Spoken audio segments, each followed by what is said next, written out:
I'm FD from Roll with FD. I'm rolling with FD. I'm rolling with FD, baby. I'm rolling with FD. And this is my co-host, Big Jon. Hey YouTube, it's your boy Big Jon. Thank you for rolling with me and FD here on What's the Play. We're here every week. Big Jon, what's going on? What's up? What's going on? Talking sports, the hobby, pop culture, and much more. Catch us every Tuesday night talking about sports, the sports car hobby, and current events. Go Bears. Most of these teams that do not care about if they're winning ball games. They care enough about, are you interested in what they're doing? Beckett probably going out of business or getting bought soon. I don't think Kawhi Leonard, if he comes back, he's going to end up going back out. Dion, you don't got to like that he cocky, but he got a right to be. Big Jon, if Jimmy Butler goes to the Bay, I'm on the ground and I'm not. And you all know we're going to bring on guests from the hobby and everywhere else that you want to hear from. You have to be prepared for haters. You have to be prepared for people who don't like you. I started opening up my first packs in 1976. I don't want to interrupt you, but while you're talking, I just got some background entertainment for you, but keep going. What are you playing? Michael Jordan. We got Junior in the house. Paxton in the house. A lot of players got to find a way to win based on their own strengths. What would we say is John Morant's strength? Attacking the rim. You know, small guards attack the rim, don't play long. This is the What's the Play podcast.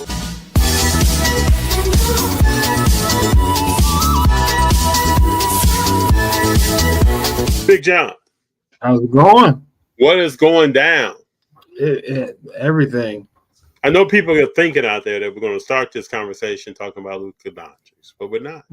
I wanted to give you props for, in that intro, you said something about Beckett being purchased. Yep. And what happened? They got money. They got funding. I don't know if it was officially bought or just more money. Somebody put money into the company, though. Where do you think they're going? What do you think is going to happen there? I don't know. They opened up an grading site in overseas, I think London, if I remember correctly, a couple weeks ago. So I don't know. The company seems to be directionless. Yes, I will agree with that. At least to the public. Yes. So I don't know. We got Nat Turner telling people what the deal is. Mm-hmm. We don't have that for Beckett. Even got Pete, SEC Pete, telling people what's going on Behind the desk. Mm-hmm. Looking official. Yeah. Telling us what's happening, but we don't hear from Beckett. Sometimes when that's going to change. Beckett, let's go start the PSA grading change. Did you see that? No, what's happening? So PSA 10s, the minimum censoring is going from 60-40 to 55-45. Ooh. That puts them with the same grading scale as SGC. You know there was going to be some alignment there at some point, right? Yeah. So now I have a card as we speak. That's what PSA. It's getting graded. Getting graded. I got 2 out 2 weeks ago. I wonder how that's going to affect that card. When does this go into effect? Immediately? Immediately. I wonder how that's going to affect that card. What are they going to do with stuff that's already submitted before the news came out? Don't know. I'll tell you when I get it back if it got hung up in that thing. You know what I'm saying?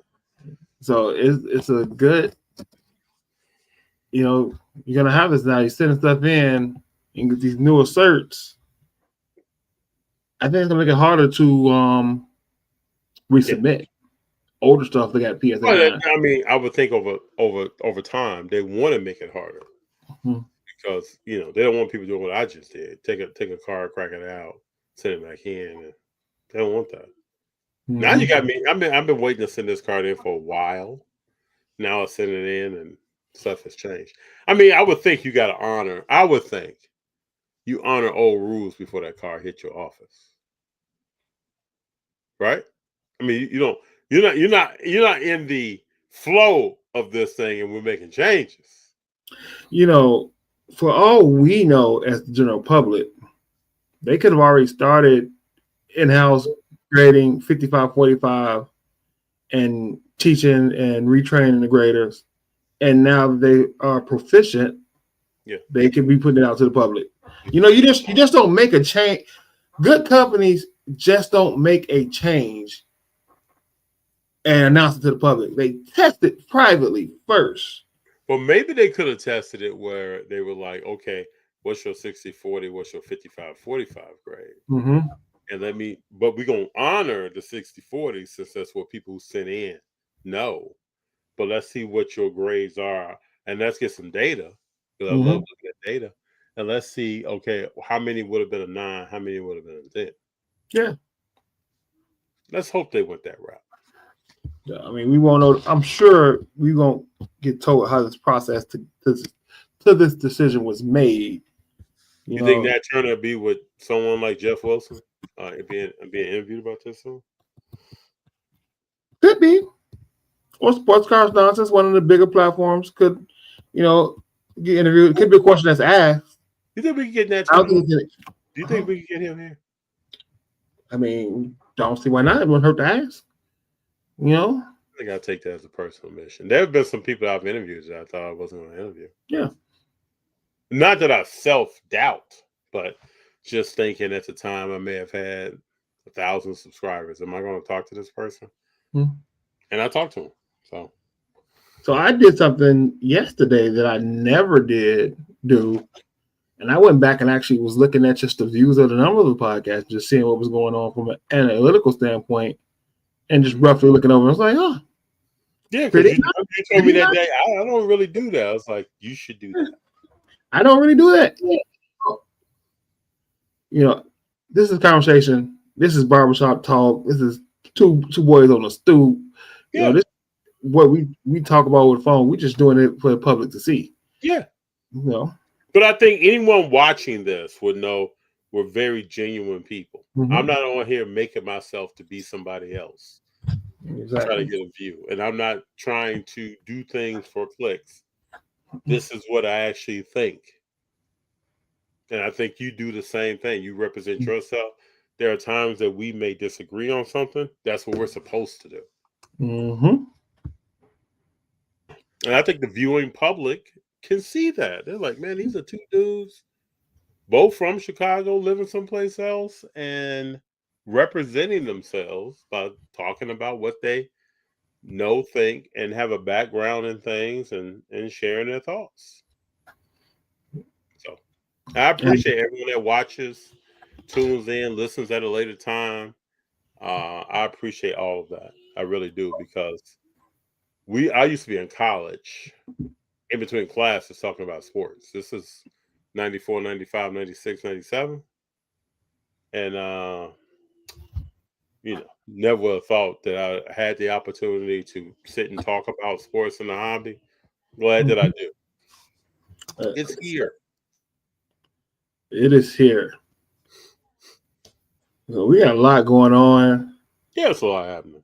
Lakers and Clippers just started, and I see Kawhi Leonard playing. I hope he can make it through the rest of the season, man. Sight we ain't seen in a while. He's actually playing well. I think it's about probably consecutive games at this point in his career.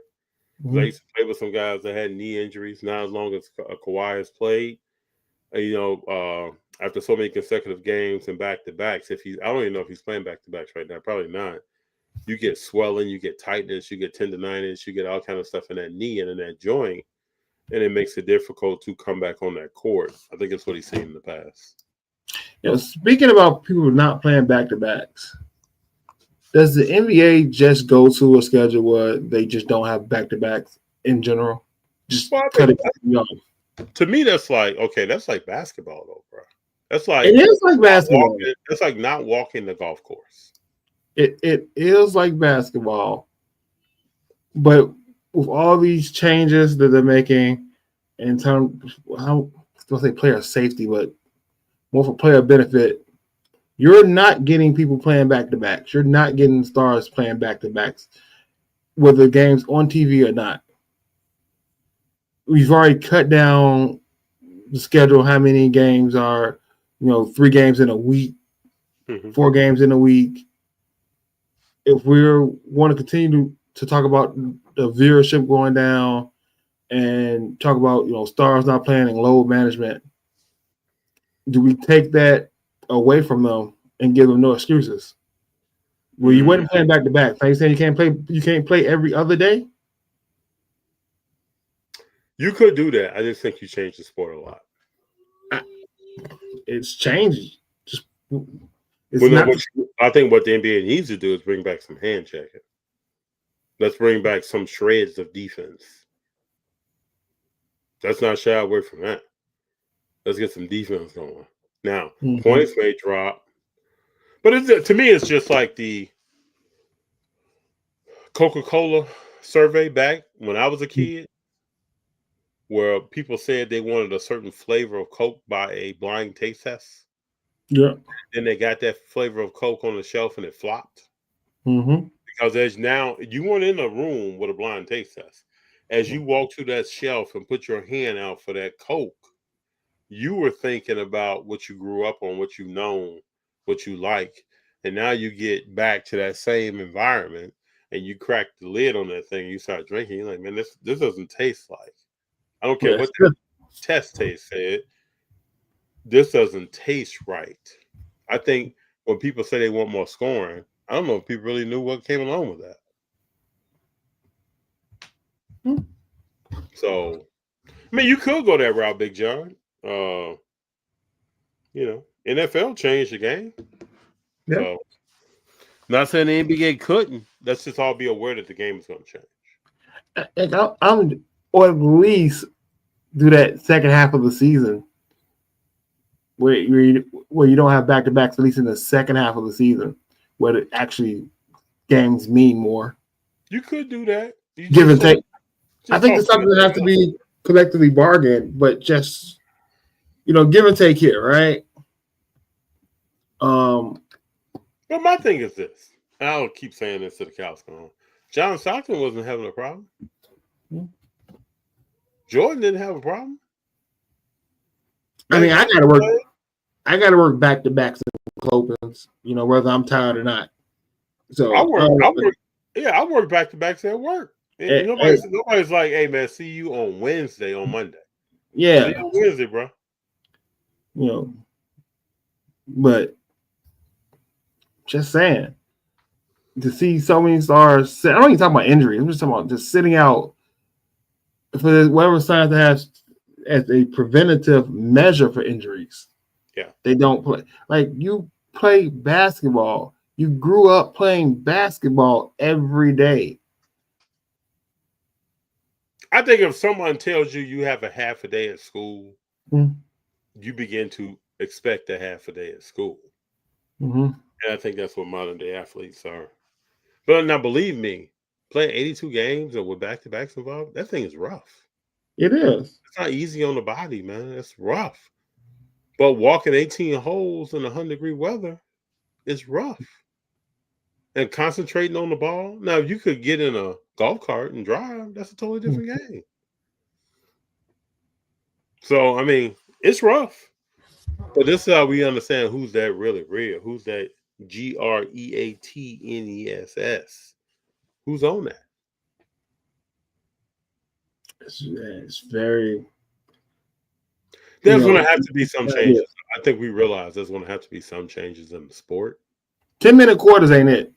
Tell you right now, 10-minute quarters ain't it. I thought when I heard that, I thought, are they trying to pacify people? Like, what is that all about? Yeah, 10-minute quarters ain't it. You play 12 minutes, so you cut it. We play 10-minute quarters in high school football. Mm-hmm. If you play 10-minute quarters, it's a whole different game. You might as well a whole another game. You might as well shorten the court 20 feet. Yeah, might as well lower the rim to 8 feet. Like you talk about a whole different game now. Though stamina doesn't mean anything. It's craziness. Mm-hmm. I wonder how many minutes we can get up in this thing before we jump into Luka. I mean, we got a lot of wild talkers. We got Super Bowl this week. We got baseball coming up. I'm gonna try to get Jordan here before we jump in. Yeah, you know what I mean. We just had the Royal Rumble, so I'm happy.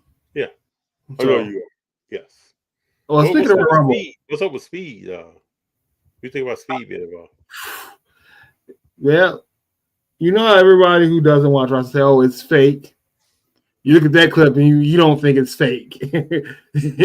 that he got hit by a Mack truck. But I think it's cool that he got a card. Yeah, I think I'm not buying the card, at least not from Topps, because I think that number of print runs is going to be it's going to be crazy. Astronomical. Yeah. He's got 36 million viewers on YouTube. Yeah, this is all marketing. Yeah, it's all marketing. So yeah, you got a lot of fans on YouTube. Yeah, he does. They're gonna want that card. I don't want to play those odds. I'm pretty sure when it comes out in 2 weeks, I can get them for a couple bucks off of eBay. Be happy to have one. It was a cool moment. Got a lot of social media capital for both sides. Oh yeah. And then just some of the behind the scenes stuff, him talking to wrestlers. You see it on TikTok and YouTube and just in IG clips. So I tell you what, I told you I believed in Fanatics Fest because I seen that we promoted it. I believe in W Cards for Topps because on Netflix, right before the main event, 30-second advertisement of the main event match using the Topps Chrome cards to portray the combatants, right? So they are involved in this, in promoting and making sure these cards get talked about. This partnership with Fanatics works. Well, whether you like the design of the cards so far for the first set, their boxes have not disappointed. It's a lot of color, it's a lot of number, it's a lot of stars in them. So the main complaint people say is, they look ugly. But nobody's complaining about the hit rates. Nobody's complaining about the quality of on-card autos, the quality of the inserts, just the design of the base card. Mm-hmm. So that's good. Topps just announced the new Star Wars coming out, the Star Wars Hyperspace. You see that? Yeah. That looks good. You got Mookie Betts autos going to be in Series 1 for the first time in three or 4 years. We got Mookie Betts autos. So, well, people must know Trout is not the go-to, and people have talked about Ohtani and had Ohtani. He did Topps now with Ohtani, so that's. But I tell you, if you're going into breaks and you're a Dodgers fan and you want to break, you're gonna be spending some big money all year long on the Dodgers. The Ohtani factor, the new rookie from Japan. His cards come in there. He won't be in Series 1, but he may be an update or something like that later on in the year. Mm-hmm. And then the Ohtani factor after that, it's going. Dodgers fans, baseball cards, you're going to be spending a pretty penny this year. So, what up, Gerard Carr? And we got some comments in the chat. Getting some of these comments, Gerard. What's up? What's going on? What up, though? What's up, fellas? Smoothness. So, I think Topps got a little metal liquid fractor technology they're using on some of the cars they announced today. Mm-hmm. Oh, I mean, trying to be innovative, trying to do things. Speaking of wrestling, they announced a buyback program for the Topps Chrome WWE based on the winners of the main event in wrestling for WrestleMania in a couple months. So I think they're trying to draw interest. And I think we're 3 weeks away from Hobby Rip Night on the 22nd. So are you going to a Rip Night? So the last 2 years, there has not been a Rip Night close to me. Yeah, you said you got a shop an hour away or something. Not even that. Shop 40. I have a shop 15 minutes away, but it's not a. That's a new shop I went to last month, and one of the new shops I went to last month, and it's.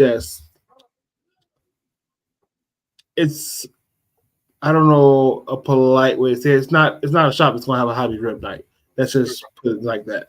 Okay. I had a good time there, so I don't want to say anything disparaging about it. But it's not there are shops here that are not going to have a Rip Night. It's not going to have a Rip Night. Yeah. But I think you have to go down to New York, basically, if I want to get to a Rip night or Boston. And I'm not driving for that. I went to the first one. I think I went to the second one, if I remember correctly. I haven't been since. We may go. I don't know. I went to one here with James Harden was at. It was cool. Got the same. Yeah, I remember that. 3 feet away from James Harden.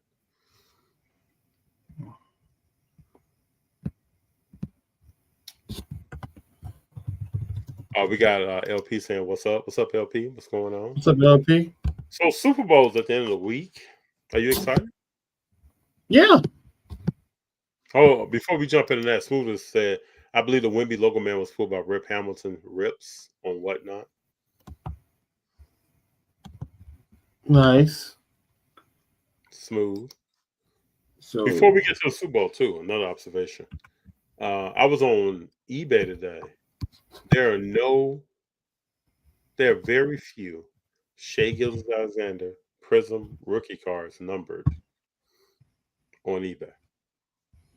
eBay has been scrubbed. Do you find that interesting? I find that interesting. You can't find that many. Not that much. Did you try ComC? No, I didn't look on ComC. I was just doing a quick browse. Not too much there. 2 months ago, quite a bit there.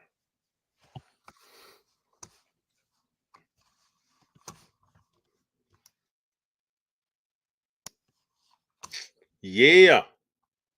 It's interesting.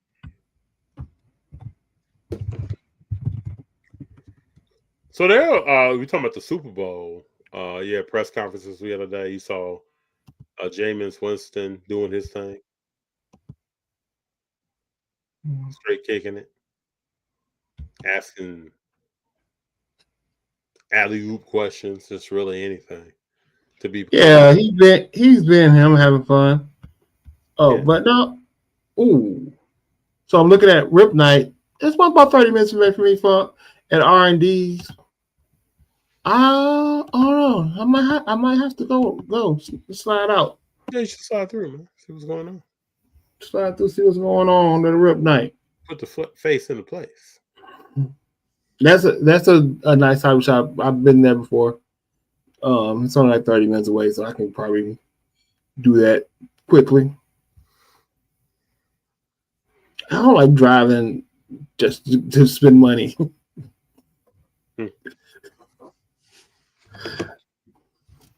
You don't like drive. I tell Junior and other people that every time I get in the car, we're spending money on something. Yep. Yes, something.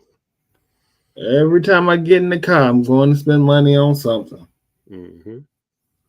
Oh, Luka's on the bench tonight in some Lakers gear, huh? Yeah. Sitting by Vanderbilt?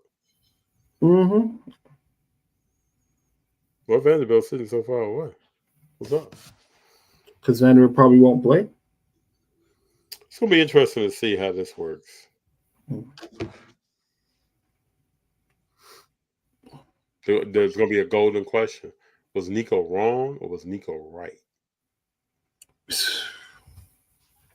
That is the golden question. That's going to be the golden question. I think. And it all depends on if you're a Mavs or a Luka fan, you're like, oh, he's totally wrong. And what's tripping me out is people are saying he should have got more of a haul for him, but he got a 10-time All-Star. I don't know what people are talking about. Yeah, like you should got. And then she also said too, like you trade Luka, you're not getting 3 first-round picks. I mean, Mikal Bridges is fetching 5 first-round picks. What is Luka fetching? A 10-time All-Star. LP says Luka coming back this season. He's supposed to be playing on Saturday. I think yeah. The 8th. He was supposed to have been back tomorrow with Dallas. Rob Pelinka said today in the press conference Luka has a 5-on-5 scheduled for tomorrow, and for him to get feedback on how he feels. He came off the plane and walked like he Look like he's feeling better. Yeah. He didn't look overweight coming off the plane. Let me just say this, because I saw this today on the gram. Mhm. People were saying, does he look 270? First of all, I'll ask this question. How many people have been around somebody 6'7", 6'8"? Mm-hmm. Like standing next to them and actually know that person?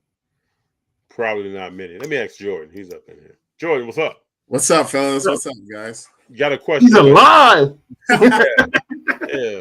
What's on your sweatshirt? Nothing. Just a. So you wrote a Dear Dallas. Just a little design made. So I got a question for you, Jordan. What's up? Throughout your entire life, how many times have you stood next to someone 6'7" or 6'8", or personally knew someone that was 6'7" or 6'8"? How many times? Yeah. I don't think it's a fair question, but several times. Hold on. Don't come in here like. What you talking about ain't a fair question. It's not a fair question, probably to me. Why not? Because I'm one of my best friends is 6'8" right now. Oh, there you go. So so you've been around. So it's a fair question. Yeah. So you've been around someone 6'7" or 6'8". Yeah. Okay, so when that individual, I don't know anything about them, when that person gains 30, 40 pounds or loses 30, 40 pounds, is it quick to the eye? Can you look at them and be like, man, you just picked up 30? Can you really see that? Is that thing quick? 30 pounds? Yeah.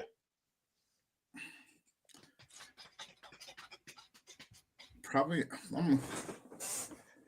Let me see. By your reaction, probably not. No, I don't think so. I mean, no. Not. For me, being a bigger guy at 6 foot. Okay. If you don't see me for 3 months, the next time you see me, you think I lost weight. This is what I'm saying. So imagine the guy who's 6'7", 6'8". We're talking about Luka, Jordan. There were people on Instagram today saying he doesn't look like he's 270.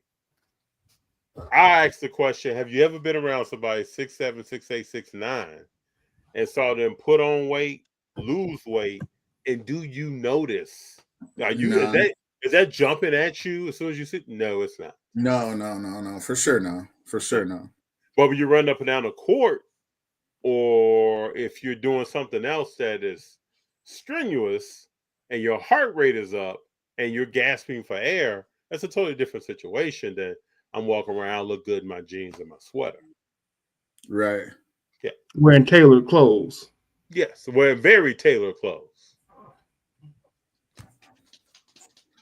Right. So Jordan, what's been up, man? How you doing? Nothing, fam. Nothing, man. Just living mi vida loca right now. Man. Okay.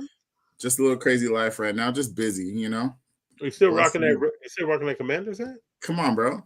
I'm just asking. Yes, sir. Come on. I'm still rocking Bulls. I was gonna say you said, yeah, man. I'm a diehard, bro. I mean, since what, 93, when I was old enough to be a sports fan. 91, really. But who's the quarterback? Rippin? Who was the quarterback? Rippin was the quarterback. Yeah. Okay. Yeah. So I thought you were gonna take it back to Doug Williams, but what? Doug Williams was? I was like 8. Before your time. Oh yeah. I was like 8, so I didn't have the same. Huh? Joe Gibbs back in the day. Joe Gibbs, man. That was my identity of what a coach was, you know. Oh yeah, I can see that because I was in Chicago, and I thought the same thing after the Bears began to show that they weren't going to do anything else. Joe Gibbs was the man. Mm-hmm. LP brings up a good point, and I want to get to this later. I know we got Jordan here now. We can No, I'm not from DC. LP. Did he ask that question? Oh, yeah, Jordan, are you from DC? Oh no, but he also asked a question.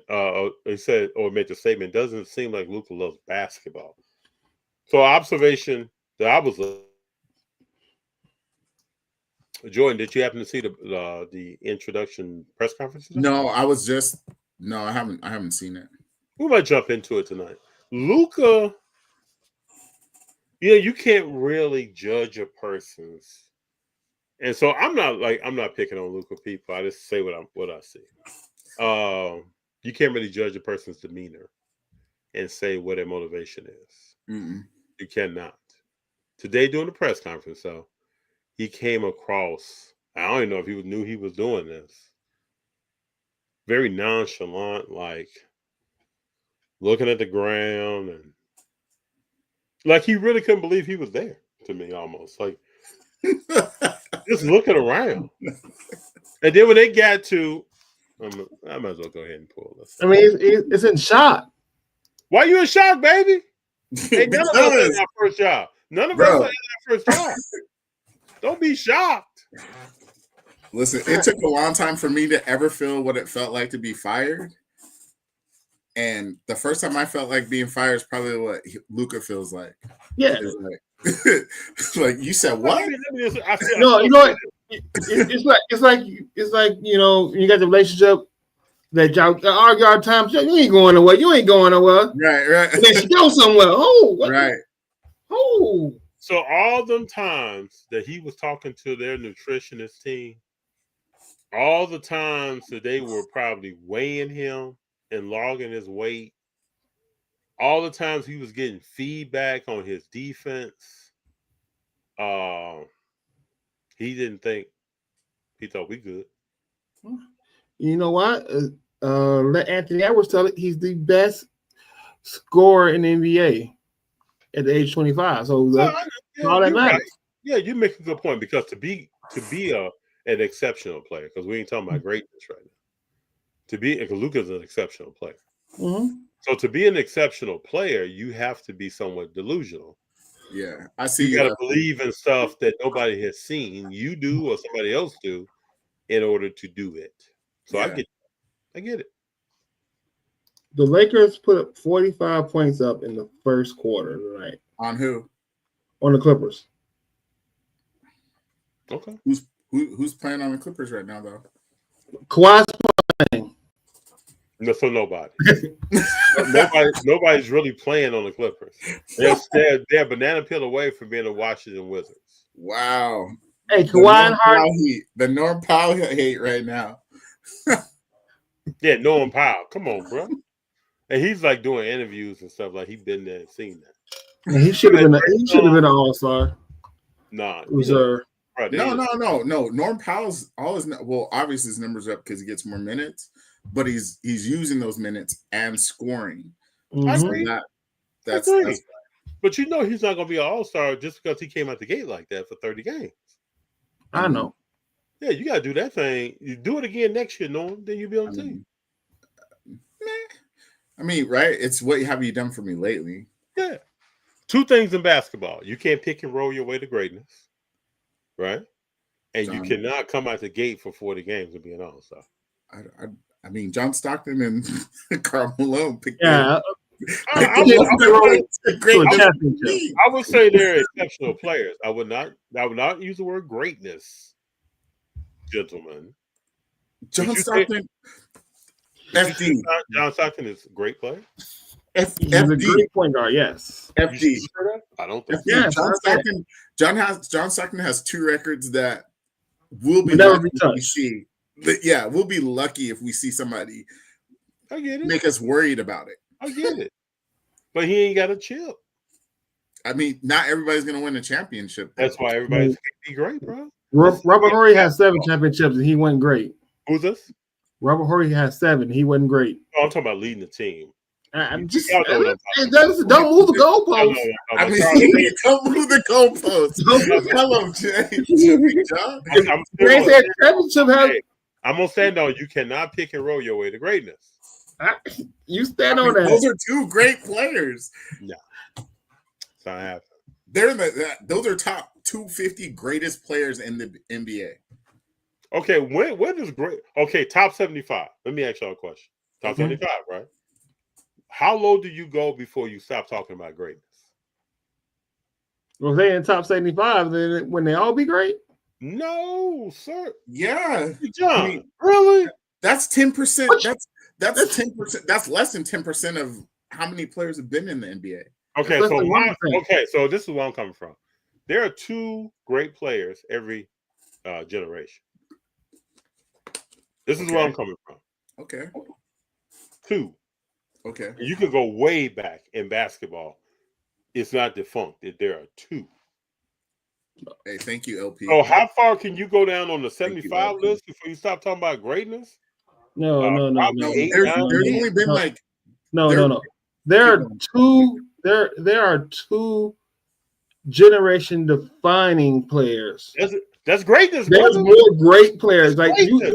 that is generationally great, and then there's greatness, FD. There's one thing to be, I am the best. So when you think of greatness, just because I'm not valedictorian or salutatory don't mean I ain't great, because I got a 3.9 out of 4.0. So when you think of greatness, you think of Reggie Miller. Yeah. A 3-point shooter. No. I'm not talking about, we can't pick pieces of basketball. You moving the goalposts with championships? No, championship is not a piece of basketball. You think that's a piece of basketball? You moving the goalposts with championships? You think a 3-point shooter and a championship is equivalent? Hey, no, I'm not saying they're equivalent. But you're right talking about parameters here now. We're not talking about equivalent. We're talking about parameters. If you're gonna move the goalposts with championships, I'm going to put in what you're great at. You're top. Reggie was a top 75 player because he's one of the greatest 3-point shooters of the game. I don't disagree with that. Right? But I'm talking about overall. When I say greatness, I'm talking about overall. Yeah, no one is bringing up Reggie Miller. Not for as a generational player. Sure, Miller's a generational player in that family. All due respect. I agree. So LP says Elgin Baylor's not great. I think LP is getting what I'm throwing. I think he's getting what I'm throwing. I love me some Elgin Baylor. No, he's asking, is Elgin Baylor not great? He is great. He won a championship per your goalpost, as Big Jon says. No. Elgin Baylor didn't win a championship, did he? No. Yeah, with the Lakers? I think the Lakers. No, he's the only one. One of the only ones that didn't win a championship. I thought he won one. He had a lot of stuff going on. Then tired. Reggie better than Steph. No, okay. Now Reggie Miller's my favorite player. Reggie Miller's my favorite player. Backwards right there. Sorry, girl. George Gervin and Allen Iverson not great. Those are not. No one's looking at a guy like Allen Iverson who shot 37% from the field and saying that is a great generational player. What? No, it's not. Allen Iverson. Oh, Allen Iverson is a people's champ. People walking around are going to love Allen Iverson. He did a lot of things on the court that will make his team lose. And he did a lot of things to make his team win. No, you do. He shot 33% for his career. That's okay. You're not great shooting 33%. Yeah, but he made probably, listen, inside the cup, inside the square, he was probably like a 40%. Let me ask you this. Is Luka Doncic a great player? Is he a great player? He's exceptional. Yeah, he's more than just a good player. We talking about greatness. We got a bar up. So, all right, you know what, FD, you on the spot right now. Go ahead. Come on with it. Top 5 players in the NBA. Your top 5. In today's NBA? NBA right now this year, top 5 players. Shea. This year, playing basketball, top 5 players. Shea. Okay. Giannis. Joker. I don't know if there is 5. Shea, Steph, Giannis, Joker. And Joker. I don't know who's number 5. Don't know. I don't know who that is. So you can't put Luka. Who your options for 5? You got to give us 5. I don't think there are 5 great players in the NBA right now. So KD's not great? KD is on the decline. Of his great? Oh. Yes. You asked me today right now. You didn't say correct. That's fair. That's fine. Just let it. Yeah, I did. Okay. That's even real, people. Listen, FD, we're about to cook. Let me ask y'all this. Hold up. Flip this KD, right now. We're about to cook this right now. Could KD right now lead the team to a championship? Hell no. Yes, not the team he's on currently. No. His team that he's on currently isn't built to win a championship. I don't care who you put around him. He's not going to lead that team. He didn't lead Golden State when he was there. He's not going to lead a team to a chip. He's not going to. He's another person that's a people's champ. I really like KD. He's a 30,000 point scorer. He's going to be there. He is not leading a team to a championship. He is not on my top 5. Now, so y'all go ahead and name 5. I want to hear the 5th one. Zerny, that's a good statement, Zerny. Go, Big John. Go, Big John. I'll let the guests go. Make sure I hear this. All right. Go ahead. So I'll say obviously Steph. I don't know how Steph could be in your top 5, but KD can't be in your top 5. But that's a whole entire conversation. You know why? That's a whole entire different conversation. Yeah. That's a whole entire different conversation because we're talking about greatness. That's why. Go ahead. He ain't been great this year. I ain't say nothing. I ain't say nothing. Double team. You have 11 seed. 11 seed. Zerny.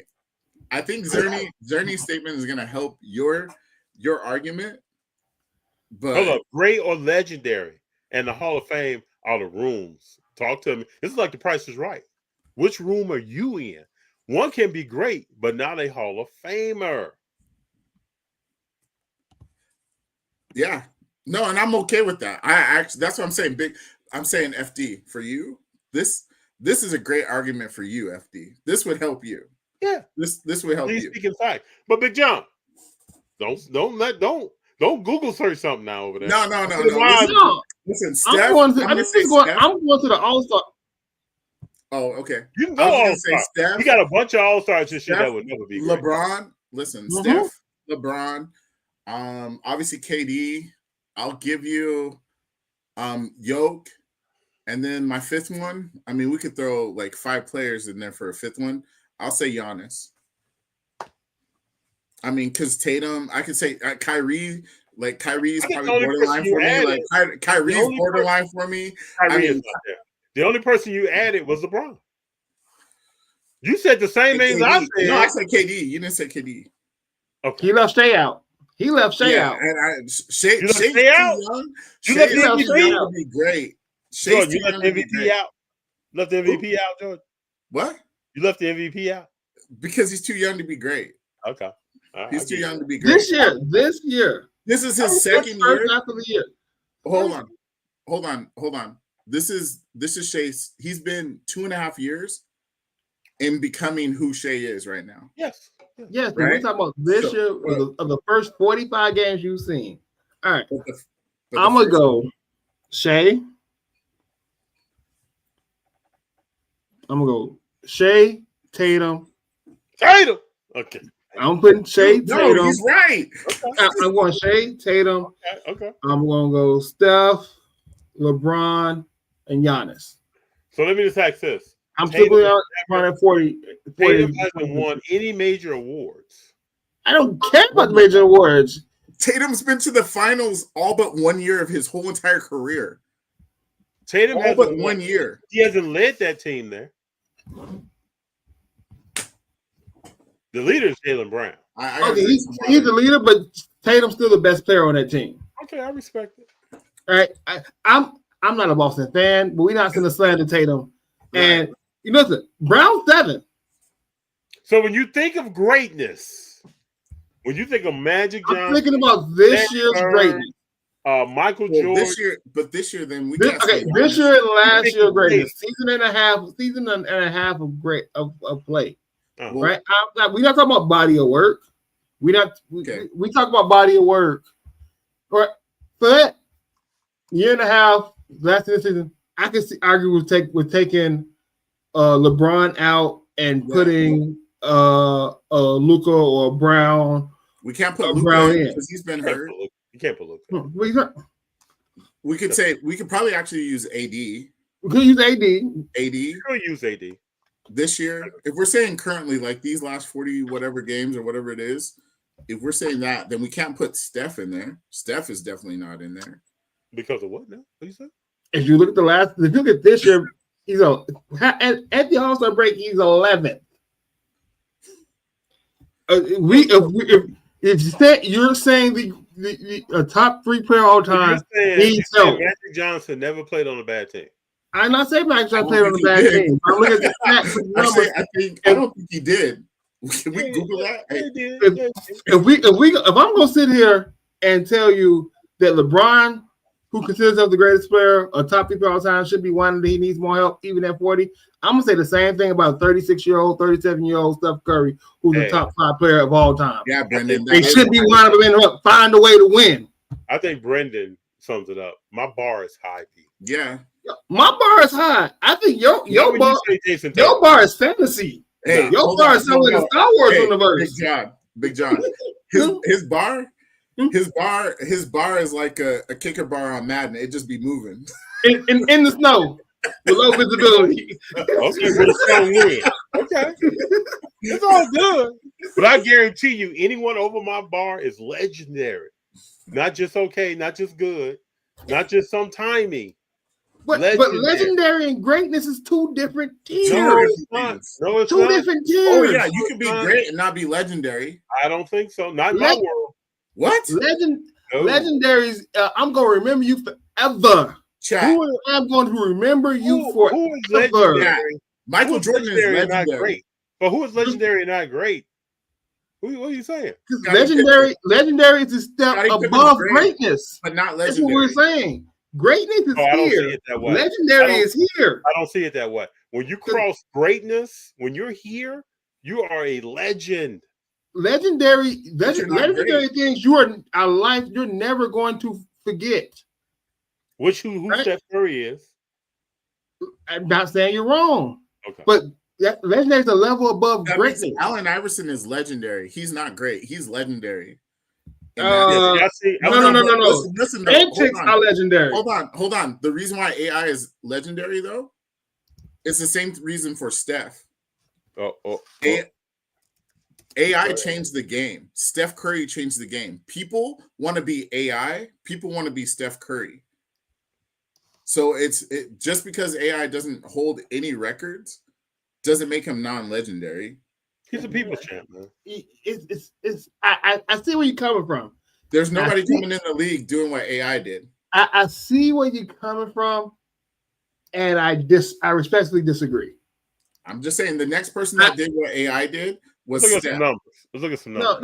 No. I see you said to change the game with the crossover and being able to carry fashion, but it's different. To me, it's different because of the baggage that it came with. Let's just look at two stats. Look at field goal percentage all the way down this column. He said, "Look at field goal percentage." Look at field goal percentage, and then let's look at 3-point percentage. I'm about to be Cemetery Larry right now. Look at this. Let's look at this.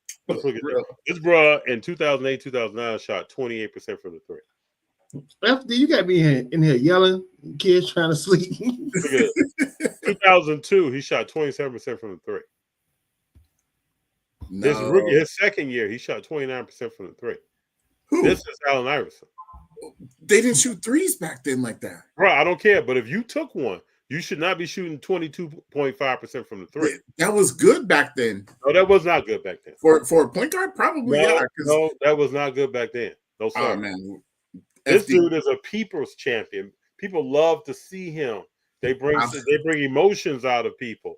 Okay. Allen Iverson was a rebel. People like Kobe a legend? Is Kobe a legend? Kobe is a legend. Kobe did not shoot like this. That doesn't. So we're saying stats. We're saying that stats.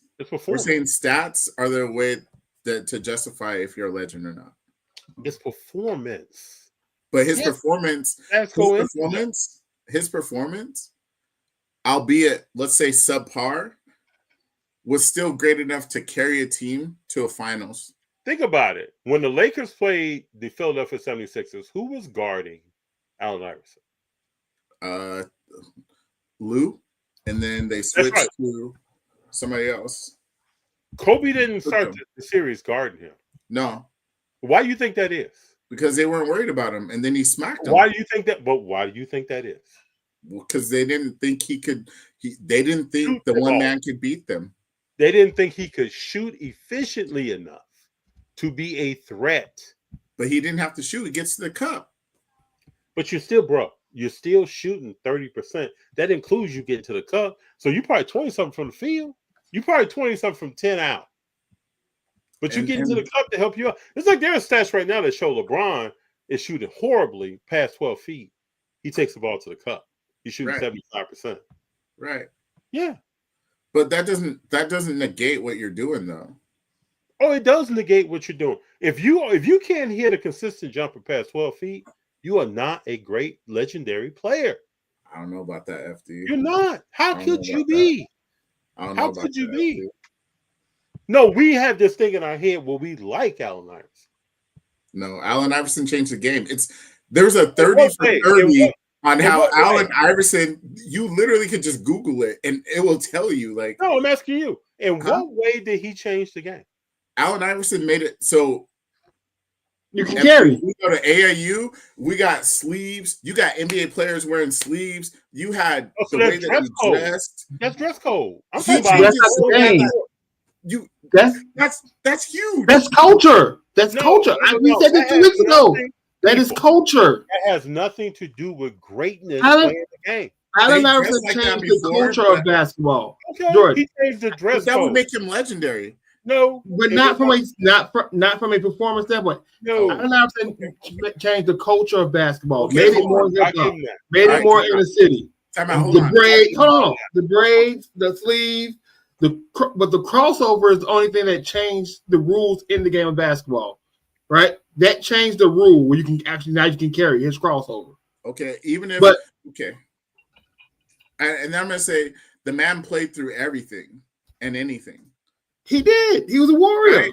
So the fact that like that's who you know who he is, and that carries across like I don't. George, what does that have to do with shooting the ball and it going through a net? Brennan said we into the twilight zone. Listen, I don't know. That's fine. I'm not going to die on this hill. There's not a hill to die on, but I will say like you can't underplay and undervalue what Allen Iverson did for the league and who he is. I mean, you can do whatever you want, but that's not a. I don't think there's any other player in league history that people are so passionate about that shot like trash, but Allen Iverson. I mean, there's no other player. AI changed the game. There's only like 3 people that really like changed the game, like globally. Oh, Michael changed the game. Yeah, that's why I said 3. Shaq changed rules. AI changed rules. Steph changed the game. Look what Carr said here. He changed the culture, not the game. Right. He changed the culture, not the game of basketball. So I'm talking about the ball going through the actual hoop. Yeah. I'm not talking about how he left the bus and came to the locker room. I don't give a damn about that. I got you. I'm talking about a guy who shot 37% for his career. That's not gonna rock it down. I understand. Like I said. All right, so we on basketball. We on this shit. Let's do this, right? Jordan, I was waiting for you to be here. I'm gonna give each one of y'all a team. Yeah. Mm-hmm. You get to be the GM. You need to make one move to this team that's going to make this team a champion, winning it this year or next year, next 2 years. I'm digging. Mortgage the future, whatever. Go ahead. Right? I'm gonna give Jordan Orlando, and I'm gonna give FD Minnesota. Or in current state, broken. Huh? Are we talking about? No, I'm saying you the GM of Orlando Magic. You need to make a trade, huh? Are we healthy? You need to make a trade right now. Okay. Guarantee your championship either this year or next year. But are we talking? What about salaries matching? What's the player or players you're going to go get? Are we strictly talking roster, or are we getting into roster? How many years left? Okay. Huh? You got to make a move that's going to win champion this year or next year. You get to make roster move. It's tight. You want me to go first? You can go first. 2 things I would do. Got to get rid of Rudy Gobert. Mm-hmm. He has to go immediately. For who? For any decent power forward, small forward that can rebound, play some defense. We got to turn Minnesota into a defensive team, just like Ime turned Houston into a defensive team. Second, I got to go get somewhat of a veteran guard. It could be point or two, and that person, hopefully, if they play the two, they can spend some time at point with Edwards and actually show him how to be an NBA player. So those two things I have to do, and then after that, if Anthony Edwards fails at that, he's kicking rocks. Yeah, so we got 2 years. All right, so you can think of your players because you got your parameters. You got to make a trade. Jordan? Y'all can give one of y'all can give me a team. I'll give you the Chicago Bulls because you would enjoy that. That's too difficult. Gotta gut the whole roster. I mean, I feel like okay. Honestly, like if Magic are missing, if Magic is missing anything,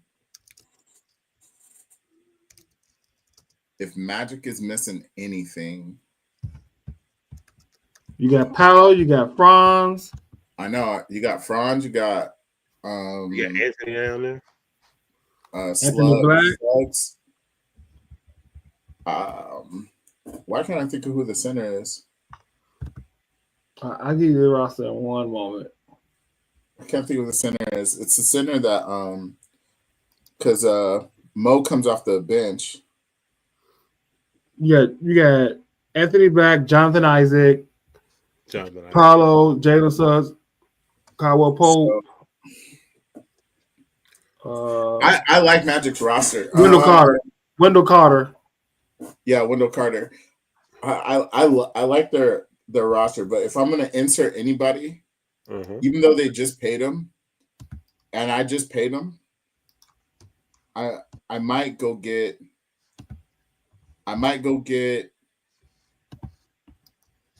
Oh man, I wouldn't want to mess that up though. That's like, I'm gonna go get a 2. I'm gonna go get a better 2, guard. Name names, huh? Name names. Y'all still thinking if I'm the Bulls, I want to win a championship this year, next year. I'm keeping Kobe White. I'm keeping the Sumo, and I'm going to trade Vucevic and Willis and whatever picks I need to try to get Giannis. Wimby to the Magic, I know. But I'm trying to. This can be fantasy. Bro, if it's fantasy, I'm taking Wimby.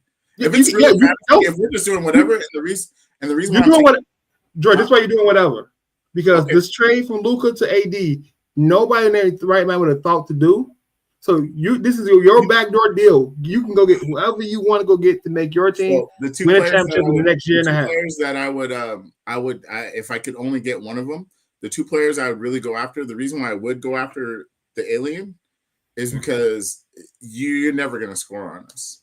I have the widest backcourt ever, or I would go get Kyrie because I put Suggs at the 2.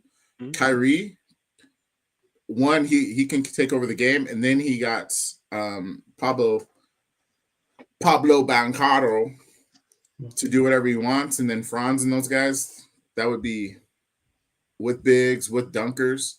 Yeah. Yeah, this ain't got to make sense because that's the Luka trade didn't make sense why to do it. But if you had to go get somebody, I'm going to win a championship in the next year and a half, guaranteed. I got to do it. Who are you going to get? Because what if Minnesota championship forgives all bad trades? Oh yeah, the chip is important. Mm-hmm. What if we get rid of Rudy, bring over Paolo and Darius Garland? Sounds good to me. And you put him with Anthony Edwards, and if Anthony Edwards can't show improvement, smoothness, that'd be a good one. He's got to move. Steph would be my second for Magic. I like it. Yeah, that would be a good one. Good, because listen, however you feel about this trade, who thought on Thursday of last week that they would trade Luka or that the Lakers would trade AD? Nobody. Right? predicting that. Oh, hold on. I have buddies that run a podcast for the Lakers. Like they do their Laker podcast. They were saying like we'd be okay to get rid of Anthony for some picks and stuff like that. That's what they were saying. That's what they were saying. They were just throwing out fantasy stuff, kind of like this. Mm-hmm. But let's be real. Ain't nobody in their right mind would have been like LA's moving off of AD. No, nobody thought that. I'm pretty sure nobody in Vegas had money. Nobody's thinking that. Nobody. And so, if they did, the bet, whoever won on that bet. And honestly, if I'm Zion, if I'm Embiid, I'd be a little nervous the rest of this week, right?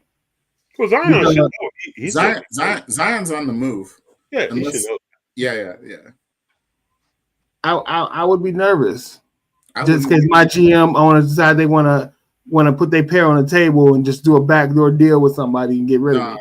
No. I think the Embiid and Zion deal are 1,000% different. Because think about it, you're not hearing, even when Luka wasn't playing, you weren't hearing people like, "Oh, Luka's not playing," complaining, right?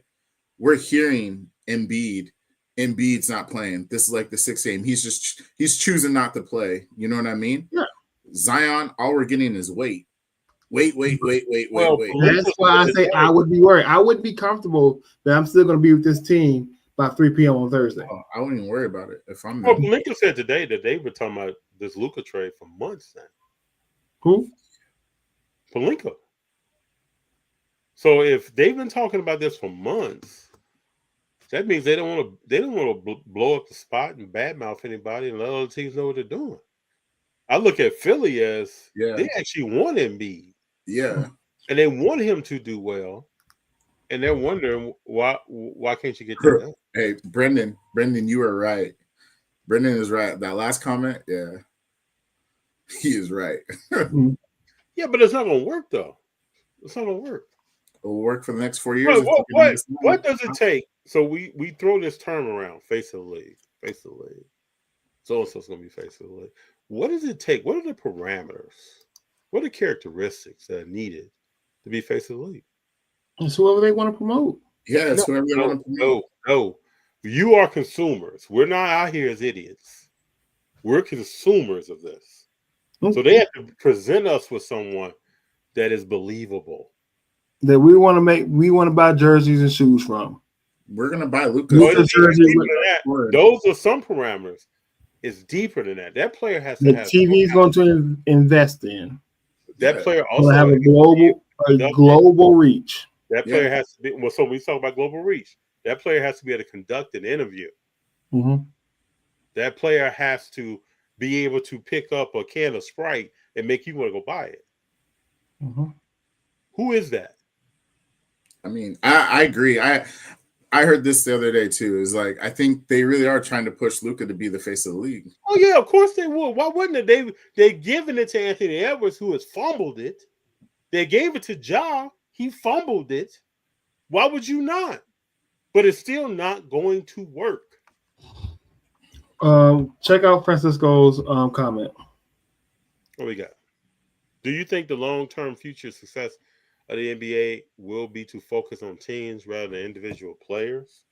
Well, I feel like you got to have big market teams relevant. So yeah, the major ones. You have to have major teams, right? The Knicks, the Bulls, the Lakers, the Warriors, the Spurs. These not the Spurs. Nobody cares about the Spurs. But they have to be relevant because you just can't have the big free markets. You need the 6th, the 10th, and 12th markets to be relevant and have stars in it as well. Right? You can't just have Lakers, Boston, New York, Chicago, and not have any teams in the South be relevant. So having the Spurs represent Texas is important. Having either Miami or Orlando represent Florida is important. You need stars in those markets. You don't need a star in Charlotte. Sorry, it's not a big enough market that anybody care. You don't need a star there. You don't need a star in Denver for the league to be great, right? You don't need a market star in Denver for the league to be great. But those big market areas that's going to get TV deals, that have regional TV deals, you need stars there. And on top of that, fans now are individual player fans. Fans, for the majority, are not team fans anymore. Mm-hmm. You see this. You saw this when the last time they were team fans is when LeBron first moved from Cleveland and were burning his jersey. That's when they were team fans. Well, I think we now, team fan loyalty. I mean, we still have team fans because you saw that they put a casket outside. Yeah, Dallas, but not the majority of fans are team fans. I'm a Bulls fan regardless of what the roster looks like. Right. But if you ask fans of LeBron, if he goes to Minnesota tomorrow, they're not Minnesota fans. They're no longer Lakers fans. Right? You see Luka fans are no longer Mavs fans. They're Laker fans. So the question is, what players will you gentlemen consider face the league? That's a good segue into a clip I want to play. Hold on, before you play that clip, all I'm going to say, though, is the NBA needs the Memphises. They need the Charlottes. They need those teams. The Spurs are the little – no, you always need an underdog, and that's what they need. That's what the Spurs are.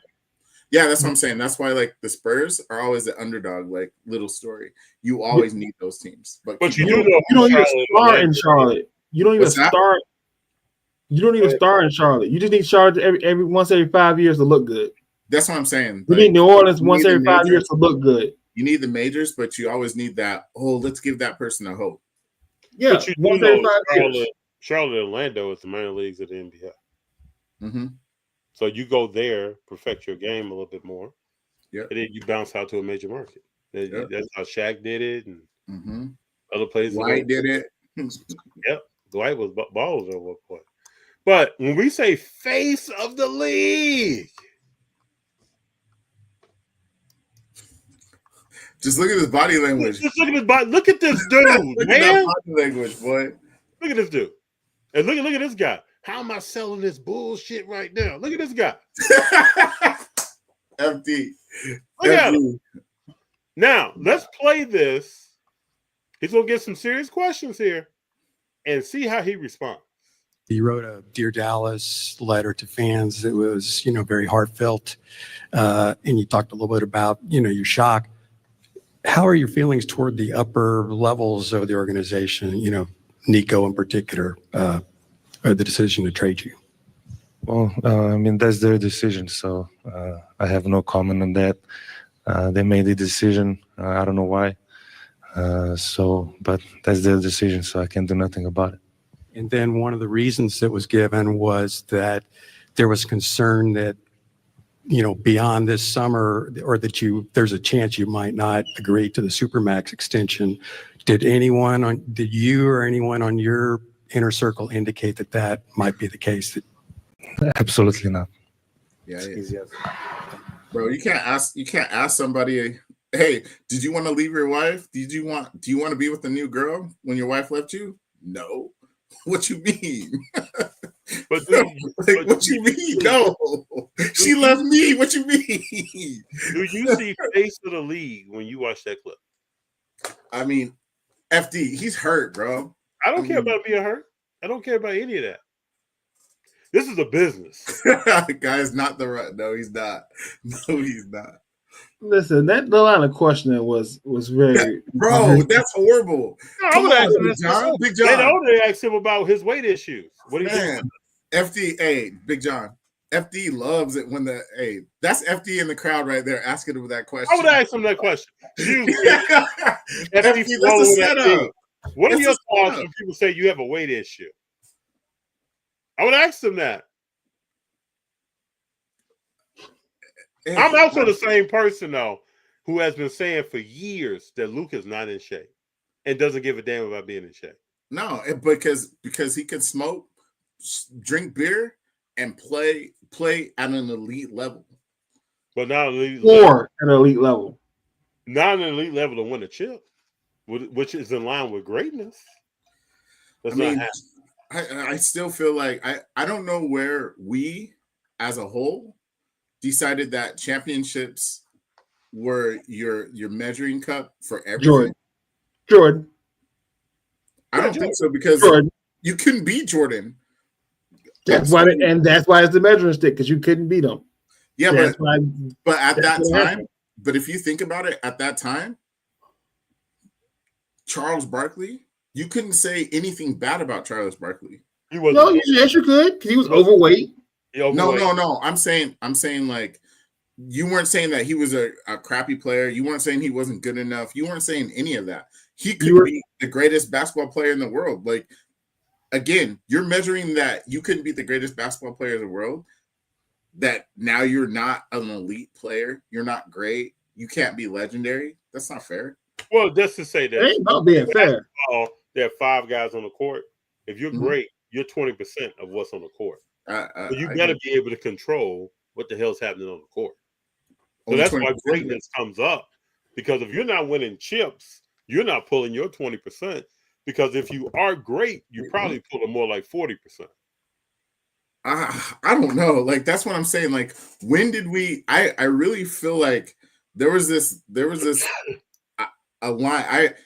When we were growing up, like, you were great even if you weren't winning championships. You were another level. Jordan, what year are you talking about? You guys, because there's only one champion. Yeah, so, but what year? What year were you saying you were just on another level and you didn't win a chip? What year was that? I mean, I feel like it was all the years until somewhere in the 2000s. It just changed. No, before that. 1991. When the person for the past 4 years was the best player in the league, won his first championship.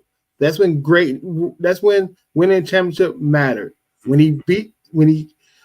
in '89 when Magic won, that's when winning championships mattered, right? When he beat the Pistons, when he gets Pistons and beat the Lakers to get his first championship, and then rolled off 3 in a row, retired and rolled off 3 more. When he was different level, that's when championships. That's when being the best player meant you were the champion. But there's no other Shaq that's came into the league. There's zero Shaqs that come into the league. Dwight Howard's the closest thing that we've ever had. Dwight Howard is not the closest thing to Shaq. If the Dwight Howard is close to Shaq, then I'm close to Muhammad Ali. Like it is that far off from Shaq. What do you mean? Dwight was the most dominant big man after Shaq. Yeah, but there weren't a lot of big men. Shaq went against. Yeah, but that's what I'm saying though. But still, even in that, Shaq was his own. Like there was nobody. There's been another. There's no other Jordans. Shaq went through. You tell me which one of these big men doesn't fall under elite or great? Patrick Ewing. Yeah, I mean the tail end of his career. Keep going. Elijah one. David Robinson. Tim Duncan. Tim Duncan. Dirk. Which one of these centers who are all-time great top 50 players that Shaq manhandled? Shaq White went through. Dang near 400 pounds in real life. Couldn't outplay Pau Gasol. Huh? Dwight couldn't outplay Pau Gasol. Hey, I say this: Dwight should be top 75, but he's not comparable to Shaq. I mean, but I'm just saying, like, there's nobody else comparable to Shaq. Then, okay, let's just say that. Then there's nobody comparable to Shaq, but right, exactly. That's what I'm saying. But like, I'm just saying, like, you guys, like, Michael Jordan is on another level. Magic Johnson and Larry Bird came in and made it cool to watch basketball again. Mm-hmm. Right? They did. They made it cool to watch basketball. And Jordan made it profitable. But those guys also had Hall of Famers with them. Mm-hmm. Right? Yeah. But they're not, all those Hall of Famers aren't considered elite players. Some of them aren't even in the top 100 of the players. Mm-hmm. Who's Jordan Hall of Famer that he played with? Name them. Name the Hall of Fame. Name the Hall of Fame that Jordan played with. I think Jordan only played with technically one Hall of Famer, right? Not technically, but yeah. I don't think Kurt's in there. I don't. Pittman, and the next best player from Pittman was Rodman. Oh yeah, Rodman. I apologize. Rodman's Hall of Fame. Yeah, I forgot. I forgot about Rodman. He played his career with the prime of his career with two Hall of Famers. He also played with George Gervin, Ricky. So but that would be the third Hall of Famer that he played with in his whole career. Right? Everybody else you're naming played with multiple Hall of Famers. This is why Jordan is the standard for greatness. Jordan passed Magic and got 6 rings, and Magic still had 5. Yep. It was when greatness talk started. Right, and that's what I'm saying. But like you're still great. Like there's only one championship to be won. You can't win just because you can't beat Jordan. You can't beat the greatest player in the world. Doesn't make you not great. Why do we play? Why are we playing these games? Why do we play basketball, football, baseball if it's not Jordan, to win the championship? Participation trophies out here, Jordan. I got you. I'm not asking for a participation trophy, but then essentially the only great people in this whole entire conversation. That's 2 per 20 years, Jordan. That's it. I mean, there's a lot of other championship. It's like in the hobby right now. People are talking about people that when our children or the kids that come right after them come through, they won't even know who certain players are that people are talking about right now. I mean, they won't even know. They'll look at their card or look at something like that. But right now, people are talking about it. The Jordan Loves of the world. I'll give LP that. Let's use this guy. Most people will know who this is. Yeah, Randall Cunningham. Most people don't know who that person is right now. Right. I got you. Yeah, Dennis Rodman was a great player. No, I agree. Dennis Rodman set them apart, but I mean, I don't know, man. It's hard out here, Jordan. I know it's hard. It is. It's the reason why it's hard though is because T-Mac, will he be forgotten because he didn't win a championship? Yeah. He's already. He's discounted. His game, his play is discounted. Yeah. The kids don't respect what T-Mac did. No. Hey, Brandon, you don't respect what Vince Carter did. Yeah. Vince Carter. Yeah, I don't know. Like that's what I'm saying. Like that's so hard. Then so you're saying in this conversation, I'm not saying you guys, but let's just say this is general public's opinion, right? That you have to be a champion to be great. There's only been in basketball,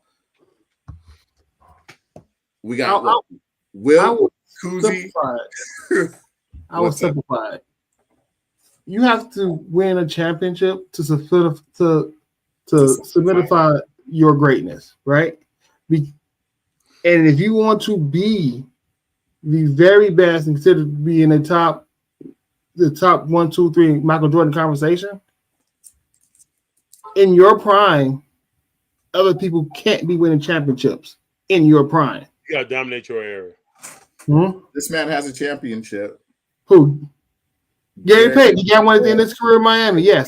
So this guy's great because he won the championship. I said to solidify his greatness. He got one. He solidified. He got one, but he wasn't the reason why they got a championship. Yeah, he slid in the home plate.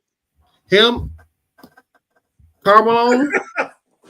That is so wild to me. So that's literally like there's. So why do people, to Brendan's point, why do people consider Tim Duncan great? He wasn't a flashy player. He's not flashy. He wasn't shooting threes, but he was consistent and he won what? Championships. Five of them.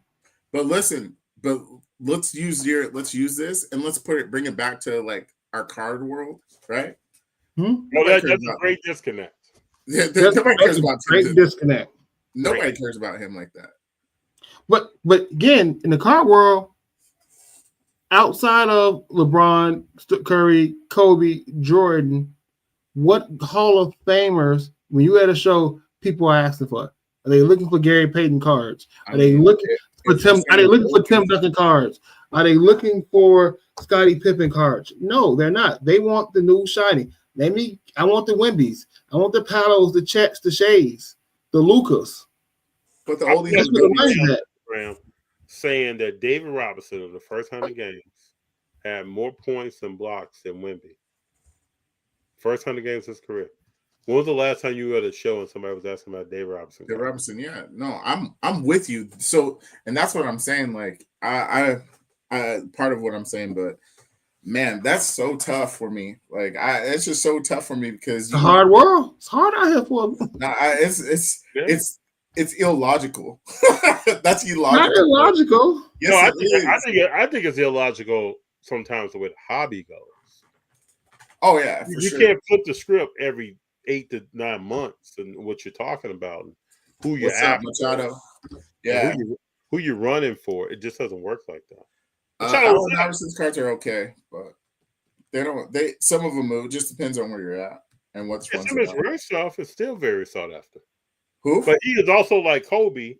Part of his career was in Young Wax era. Part of his career was in numbered and low pop count. Mm-hmm. So there's some stuff out there that's probably 4th, 5th year Allen Iverson that is well sought after. Right. Yeah. But how many people are trying to buy 4th, 5th year players in general? Cards, right? This is what I'm saying. Think about it. You get a Prism, you pull a Prism Steph Curry 2024 out of 99. Right, Brendan. It's not worth more than $10 raw. Right. Right. It's out of 99, out of 49. Right. Right. Because it's not a rookie. But you put a rookie Alex Sarr out of 49, that's gonna be $100 card. And he did nothing. No, I'm with you. Like the whole hobby, like that. That's a whole like right turn right now. But like, I'm just saying, like, if we're to use that and just use that theory, the championships aren't garnering more money outside of today. They don't. Like outside of today, like no. You would get more money. You'll get more money that week, and then it's gone. So look at the Super Bowl coming up this Sunday, right? Yeah. No matter who wins, Jalen Hurts, Patrick Mahomes, Saquon Barkley, their card value will go down on Monday. Oh yeah, for sure. If not Monday, Sunday at 10 o'clock. It happened last year when Mahomes won. The year before that when Mahomes won. Yeah. The money is leading up. The money is in the hype. Right. Once the goal is completed, there's no more hype. The money's not there anymore. Right? It's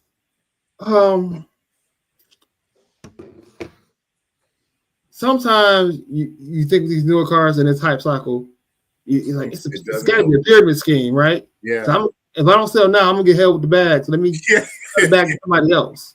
I need to move somebody else. I need to get somebody else. Luka, no, but LP is right. Hobby has no logic. No logic. Oh, there's some there, but Sometimes. you got to talk about greatness. If you're not talking about greatness and generational talent, and the two that are coming every 20 years, you're just spinning wheels. Because you got to think about it. A card that's coming out today is worth so much. Mm-hmm. When you have a legend that's been out for 30, 20, 15, 30 years, 30 years, it's not yeah. worth that much. Where does it tell you that card today is going? So But people where this one is, don't right. see it like that. Especially when players become irrelevant. Right. Quarterbacks, right? And that's like nobody's talking about buying Brady, but some Nah. people are talking about buying Brady. yeah. But you won't see it because that doesn't. Who's going to be buying Brady? Who's Right. paying for the auto on card? There's not as many buyers on that, but you got more Right. buyers on whatnot in other places. So let's talk about those cards. Right. This is just. I mean, this is what. That's why most people I know that's really savvy in the hobby, they have pulled way back. Like they're not doing what you see content creators out there. No. That's not the play. And No. We're Yeah. on what's the play, but that's It not. was. It is the so FD. It is the play. The reason why it's a play is because you can consistently grow that, because as they age out, hopefully somebody starts filling in that spot. So hopefully as that circle goes, you know what I'm saying? Don't get me wrong. There's a market for whatnot. I completely understand whatnot. I'm talking about pulling that card out 30 years from now and having something that's worth something. There's two totally different things. Yeah, I mean, what Smooth said kind of goes along with that, right? The graded 90s. So eventually it's going to be the graded 2000s. Eventually, 30 years from now. But you still got to have those players that are dominating. Yeah, well, I mean, I can't name a player in today's game. I see some people that are playing is taking off, but there's no one dominating right now. There's a transition right now. We got to find out who's about to be, who's going to take GOAT status, who's going to snatch greatness. Yeah, I mean, obviously in football we have Pat Mahomes. In 2015, we didn't know Steph Curry and Clay were going to do what they're going to do. We didn't know that. When LeBron came out the floor in Miami and said, I want 3, 2, 3, 4, 5 championships, nobody was talking about Steph Curry. No. But so there will be someone. Shea is showing, with barring no injuries, nothing crazy happening, he's showing certain attributes. Man said in an interview several times, I do the same things every day. I eat the same food. I get the same rest. I do the same. When you start talking like that at a young age and you living your life like that, other things come. But Allen Iverson used to go from a game to the club and then back to the stadium. I mean, some guys still do, and they're great. There's some guys still do. I don't know anybody. Let me just say this. I don't know any player that lives that lifestyle that is a great player. I don't think any of us could live that lifestyle and go to work and get after anything. It's tough. But damn sure not physicality, running the court and shooting the basketball. I mean, there's some guys. What's up? Before we started, we said something about trying to find Prism's Shea rookies on eBay. They're not on ComC either. That's what I'm saying. Yeah, this is gone, bro. Like, they're gone, and I told Big Jon did a quick search today on eBay at lunch. Yeah, there's no low numbered Shays anywhere to be seen. So hold on, I don't care if you go to the Oklahoma City second year stuff. It's not out there. I mean, quick search. I think I got rid of some shit. I might have some shit. Is my screen shared? Yeah, it's 2018, right? Yeah, 20. So there are none whatsoever on ComC. The only thing you have is the Silver Prism. I've never seen anything like that where there's not even one numbered card on ComC. So he did. I didn't know that. What's that? Machado said that Allen Iverson card broke a record, but that's crazy. No low number on eBay either. There's not on eBay. No, you want to know why? You want to know why? Why? Probably because that plane is taking off. Everybody can see where this is going. I wonder if on all sports card invest or whatever. I mean, market movers. I said sports card. Market movers. I wonder. Also, if you do a search, you're not going to see any low number Curry out there for a reasonable price. Same. So, I mean, so if I'm trying to figure out what I'm gonna look for at a show, that just gave me something to look for at a show. Oh yeah, when I go to Burbank, that's what I'm looking for. Well, that's what I looked for last time I went to Burbank, because I knew that plane was taking off. I heard the pilot talking to the crew and everybody in the plane, and I knew it was taking off. This dude is different. Now he has to win an MVP. He has to take his team far in the playoffs as far as he can. He has to be a difference maker. He's got to start putting on greatness. And if he's not doing that, then he's going to fall into the bunch of the Anthony Edwards crew. So he's going to grow. He'll grow, right? And then if he never makes a championship, but he plays at an extreme level. Mm-hmm. He plays at an above average level for the next 15 years. Then he's Patrick Ewing. Mm-hmm. He's Charles Barkley. He's John Stockton. And you don't want to be there. You don't want to be there. So Wemby, let's say Wemby stays healthy, right? Oh, that's becomes the next greatest player for us. Mm-hmm. Becomes David Robinson. Let's say he becomes David Robinson. Oh, that's okay. Okay.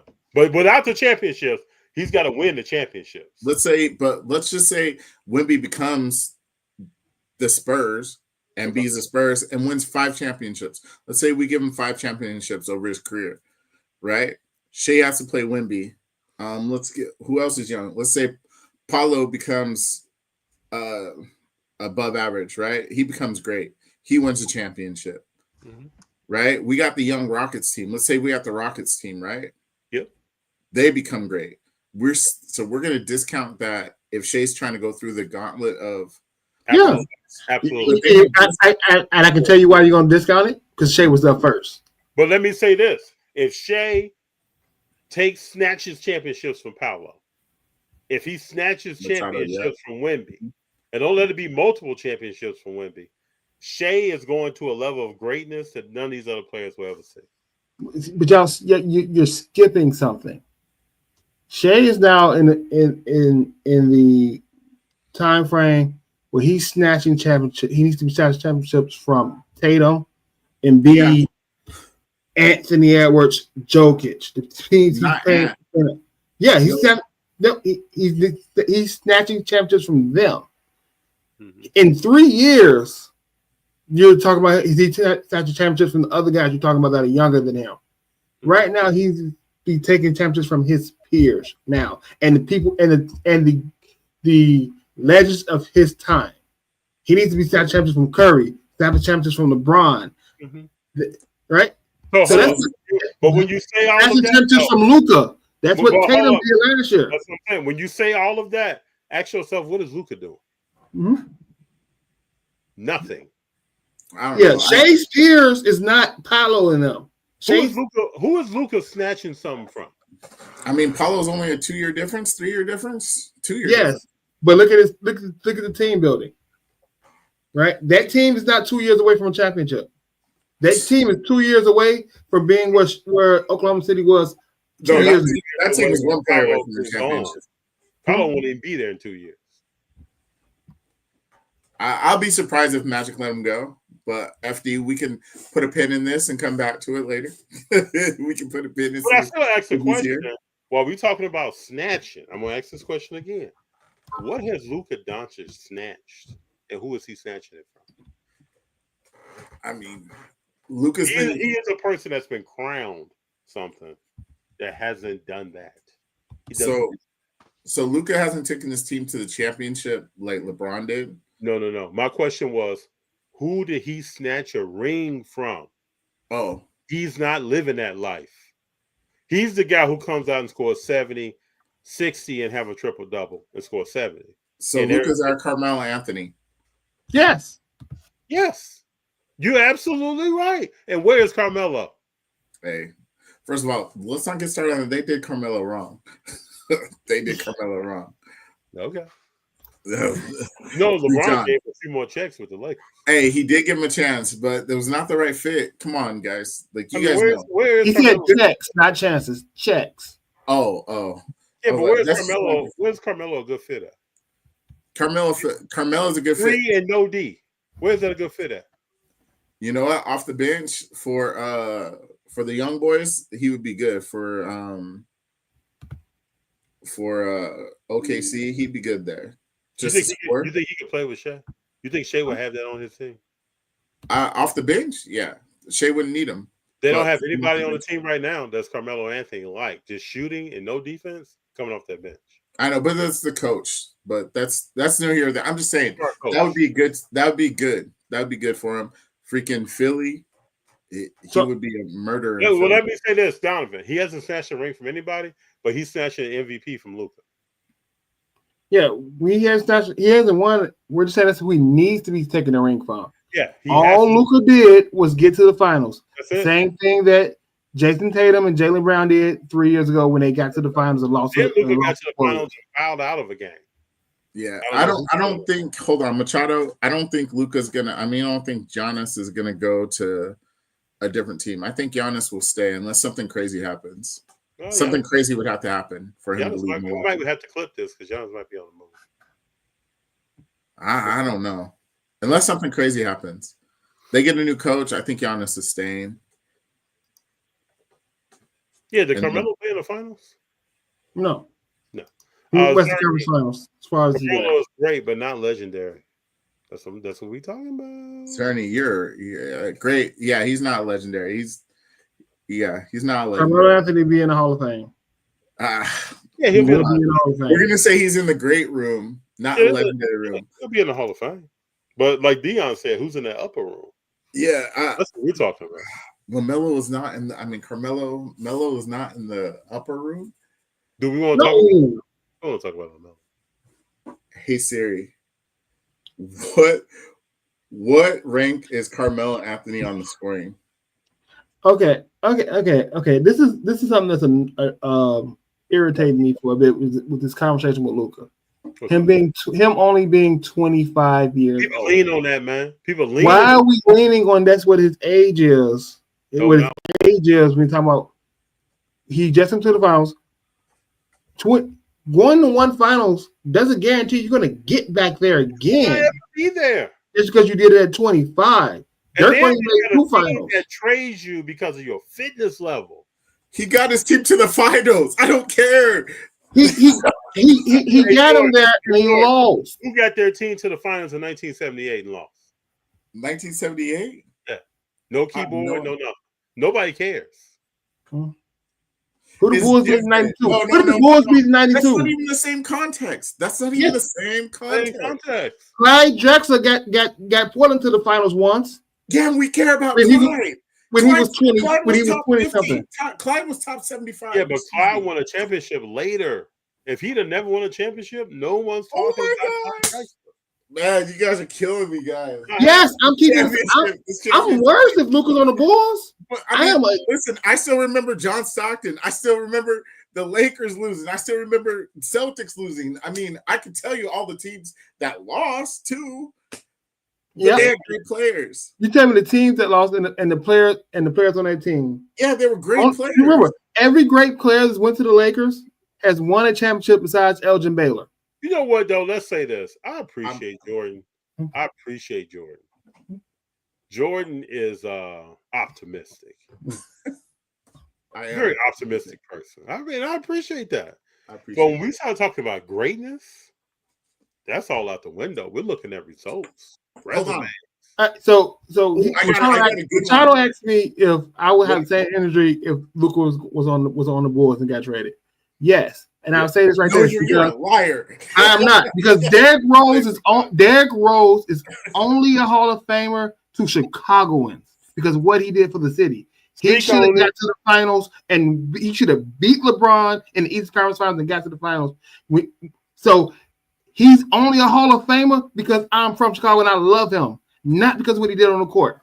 And this is the question I always when it comes to my team, I want rings. Of course you do. You are the greatest basketball team that we've seen with our eyes. Of course you do. I want to bling bling every time you come around my city. Bling bling. But you have an unrealistic expectation because you had the greatest basketball player to ever live. Yeah. To ever live. This is the most unrealistic expectation ever. You guys. Nobody understands that. Jordan, I want what I want. I'm sorry, you should have got me 6. I'm sorry, FD. There's only 2 every 20 years, man. No, there's only one. We want to make everybody. We want to make John Morant. He's not doing that. No, there's only one. Michael Jordan, unfortunately, was the greatest. There's nobody. Literally, there's 0 people you can compare to Michael Jordan. 0. Yeah, that's cool, but there's even less people you can compare to Kobe. There's even less people that you. No, I can compare like 50 players to Kobe compared to Michael Jordan. You can't compare one player. There's not one thing. I get it, but I'm going my 2 every 20.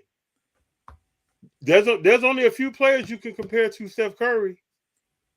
I don't see anybody in the league right now playing like Shea, and he's young coming in on it. There's only some people you can compare to LeBron. No, there's zero.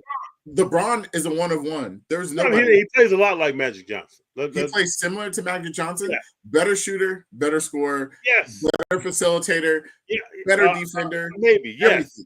That's cool. But I'm saying, look at the time frames in between players we're talking about. I remember when people thought Jason Kidd was going to be the bomb. I mean, he was. He's still an elite point guard. He's an elite point guard, but you got to cut that onion and divide by 2, and you got to take me down to it. I got you. I understand what you're saying. I'm with you, but if we're keeping facts, yeah, there's not going to be another. We'll be lucky. We will be lucky to see another LeBron. We will see another Steph Curry because you can find somebody that can shoot. No, because Trae Young and Steph Curry. Because Trae Young and Steph Curry, right? Hold on. Because in the draft. That's what they said. They said that Trae Young was exactly Machado. Ain't nobody doing that. Hey, but Machado, you got to ask yourself what caused that longevity. Oh my goodness, man! Machado, you know what I'm talking about. Oh my gosh! You should be eating Wheaties and drinking. We don't say that about Michael Jordan. Michael Jordan was a gambler. Jordan only played 12 years, 15 in total. LeBron is going into his third generation. LeBron's the only NBA player I've ever seen my whole entire life of watching any sport gets more hate and more. Okay. Jordan, you're gonna crash out when the story comes out. I'm not gonna crash out. What is hate? What is hate? People throw that around, but they don't want to hear what you're saying. It's hate. What is hate? Because I am stating facts about Luka. Because I don't. No. What is hate? No. You gotta stop saying the difference of opinion. It's hating, right? Okay. We are all three of us. We are disagreeing. Have difference of opinion. I don't feel like anybody's hating on Luka or LeBron, anybody else.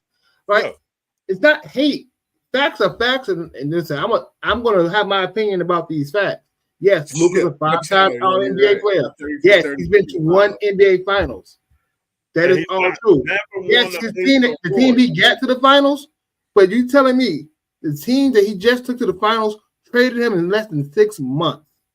So all that you talking about what he just did, that team, people that seen him every day for the last 5 years, said, "Yeah, I'm out of the Luka business." They told him to turn in his key card, and if he uses it, they already talked to security.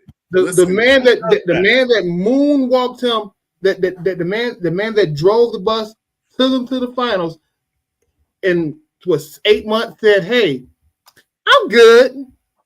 The season's doing well, but you know what? I'm good on you. Even though you just proposed to me, 8 months. We were planning a wedding. No, I'm good." That's so wrong. That's not. Is that not what happened? Is that not what happened? That's a fact. Happened, but there was only one man. There was 2 people in that whole entire organization. But that's a fact. 2 people in that whole entire organization.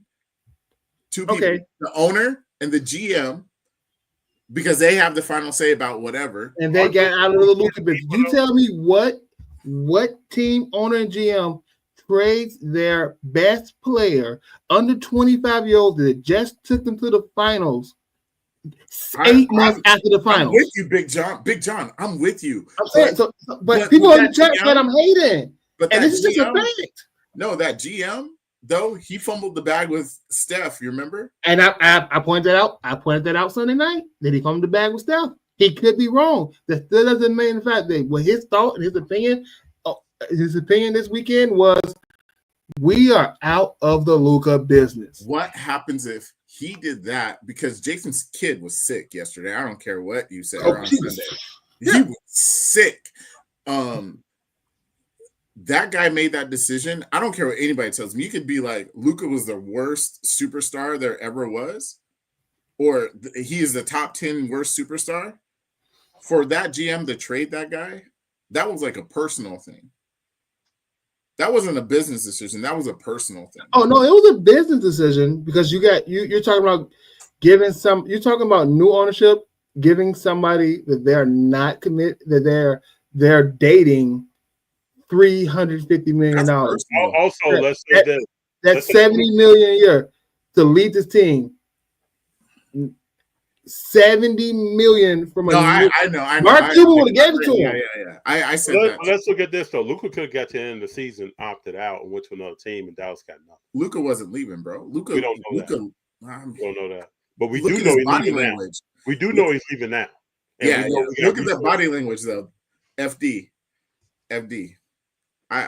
He just bought a $15 million house in Dallas. FD. I've had my heart broken, and I will tell you, I wasn't planning on ever messing up, but I messed up enough that they were like,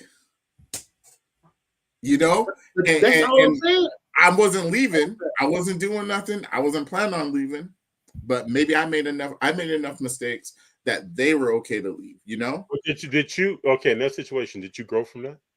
Of course. So let's see if Luka does. Let's see what Luka does. Yeah, I can't wait till game 1 of next season. I want to see a dude that's ripped up, ready to rumble. No excuses. I want to hear nothing. Don't tell me anything about this, that, or the other. Or that stout tastes good. Or I love those bratwursts. I want to hear Luka talking about I'm going plant-based or something. Tell me something. And then come out here and ball. Don't want to hear nothing else about it. I'm with Donovan. But I will say, like I said, back to the LeBron thing, LeBron still has the worst. Like, if you were to go into a room with 10 people, you're probably going to get 4 to 5 people to say that, oh, we don't like LeBron. Why? Oh, because of the decision. Oh, because he spoke out about this. Oh, because he spoke out about that. But he's never had a GM to tell him to leave town. Right. But I'm just saying this. LeBron really does get the most amount of hate in the NBA or any sport. Oh, yeah. I dislike LeBron. Yeah, and it makes no sense. As the basketball player, no, I just don't like his demeanor. I don't like his play style. I don't like the wine. I don't like the needing to play with 10 to 15 Hall of Famers to get rings. That's because I'm a Jordan fan. Right. But at the same time, I will respect how great he is as a player. I just put him in the top 5 playing this year. I understand there's not been a bad story coming out of him as a person. I will give him all those flowers. That don't mean when it comes to how he plays the game of basketball, wines and needing.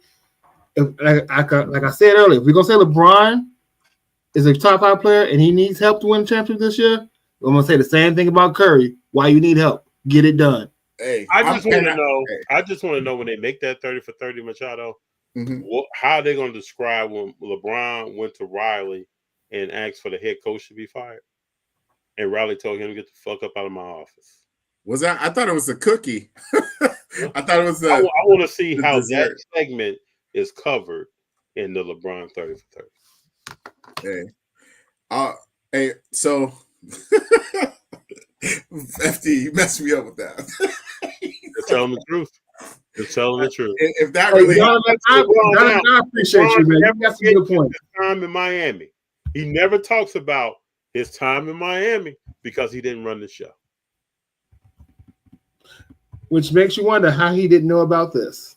He knew about it because let's walk through how he knew about it. Because Anthony Davis is on the Clutch Sports, which is ran by LeBron's boy from high school, who is also LeBron is on the Clutch Sports. So you can't tell me someone is moving out of the company and you don't know about it. It's good to say in public, though. Hey, Jordan, I didn't even know, man. See how that went right there? See, Jordan's not even upset. So he's like, man, he probably, especially AD, man, he probably didn't know. Yeah, but we don't know how they are. Just at Taco Tuesday. Just at Taco Tuesdays, man. Bronny was just getting out of his seat so I could sit down. Nah, we just see Tuesdays, fellas. We just see TV. We don't know the backstories. Like we don't know what's really going on in the background. You feel me? So I would believe the reports coming from the trusted insiders that's been covering basketball the last 30 years. Brian Norris, Tim McMahon. I will believe them until they come out with information and say, hey, they were lied to, and he did know, because they will say that. I'm going to go on a standpoint and saying that, hey, this was hush hush. The 4 people that knew about it were the 4 people that knew about it when it happened. Because that's what I've been told until I get evidence otherwise. We probably won't know though until allegedly that Cream and that Clear comes out, and an alleged involvement in whatever. This will probably all be wrapped up in the same story. LeBron said the other day after the game, "I don't even know how I still play like this." Allegedly, he does know why he still plays. Anyway. Machado, I'm sorry, bro, but we got to keep it real up in here. Nah, Machado, listen. LeBron is the greatest specimen of a basketball player we've ever seen. If it wasn't true, if it wasn't by genetics, I don't know what to tell you. He's the greatest. He's better than Barry Bonds. That's all I can tell you. Barry Bonds never failed a drug test. Hey, Jordan, that's a great comparison. That was a wonderful comparison. Barry Bonds never failed a drug test. I know. Head grew seven sizes though. That's right. Listen, I'm not arguing with you. I don't argue with you, and I'll say to the blue in my face, listen, he didn't get caught. He's guilty by association, guilty by appearance, but look, he still did something great. All right. Let's move on to football, because we gonna keep running around. We'll put a little picture in the background, but you go ahead and move on. Listen, hey Ziggy. Hey, Donovan, LP, I appreciate you. Donovan, we're not ignoring you, Donovan. They just don't want to agree with me today, Donovan. The chat is with me today, guys. Hey, Jordan, the chat is rolling with you. But look at this guy on the right and look at this guy on the left. I know. I don't care. Barry Bonds had 2 Hall of Fame careers. He had one pre-steroids and post-steroids. And his Hall of Fame career before steroids is untouchable. And let's throw out there allegedly. Untouchable. All I'm saying on this, right? Take the emotions out and look at the facts when it comes to that trade. And listen, more GMs, more owners are going with this second apron. They're gonna be making more decisions like this on. Am I getting? Do I need to pay you $70 million? Machado, I can't wait. I got a question for you guys. 2 things. And we got to talk about what Machado said. But let's put on our straw caps or whatever, or tin caps. What happens if this was to get the NBA buzzing again? I can believe it. Yeah, this is a shock to the system, but it's going to take more than this. Yeah. I can see every conspiracy theory being true. They want to move it to Vegas. They want to build casinos around it. I can see it. I can see it all. But until I get proof otherwise, but I'm gonna go back to have. Last week, you remember, like the whole pitch and the whole story was numbers are down, right? Yeah. Across everything, we need to figure out how to get more energy in to the NBA. And it makes sense because they tricked Danny Ainge and helping LA get a superstar. I can believe it all. You can tell me whatever conspiracy theories you want, and I can say I can see where that could be true. Because FD, I hope you agree with me. I don't think David Stern would let this happen. Oh, he may not. Yeah, he may not. But David Stern wasn't facing what the NBA is facing right now. So I'm just gonna let him rest. Yeah. But I just think that, I think some of this could have something to do with ratings and things like that. You can shock the heart, but it's gonna take more to get people watching games. And if that is a theory, then I know Luka's about to be in shape. I disagree with you because I think David Stern would have let it happen. He didn't. The major part about the Chris Paul trade not happening because the Pelicans didn't have an owner at that time. That's the major hiccup in why that trade didn't happen, because they didn't have an owner. They were negotiating with Machado. What happened? He's talking about ownership. No, what was the last part you said? Me? Yeah. The major part of that Chris Paul trade not happening to the Lakers was because they were the league owned the team technically, and how that looked with the Lakers getting a superstar Chris Paul at that time with the league owning the team. So he might have let the trade happen. I know they say that, but that doesn't make any sense because they did trades and they got free agents. So yes, but the same thing we are saying now is because the Lakers, just like the Dodgers get everybody, the Lakers get everybody. Let's talk about this right here. That's if KD goes back to the Bay, hey, what? Tell me what? If KD goes back to the Bay, what? I don't step up and be that third shooter, but that team, if they figure out that bench, they won't have a bench. Let me just say this: after Miami Heat figured out a bench, went to the finals with no bench. Any great, you get enough great players together, they will figure out a bench. Listen, that's what I said. If they can figure out just their bench, or if Steve Kerr actually coaches and puts players, gives that rest. Okay, figuring out the bench is more likely to happen. If they're not winning the championship, they're definitely not an 11th seed. Oh no, dude. You're not going to double team. They already tried to double team them. They're not like, listen, okay, I'm going to stop Steph. It's nightmares for people. And it's coming. And this is why we're saying, and this is why I will say, and I know Big Jon agrees, like, this is what makes KD elite. Like, those are two unstoppable players. Unstoppable players. What if Giannis goes to the Bay? I think that messes it up, but we'll see. Messes what up? I think it would mess up not everything, but it just, they've never played with anybody that's like Giannis. No, and their offense isn't set up for somebody like Giannis. Could you imagine a pick and roll with Steph and Giannis? Bro, what would you do? You can't sit back. Hey, you can't roll. Oh my gosh. FD would eat those words. You can't pick and roll your way back to greatness real quick. He would eat that real quick.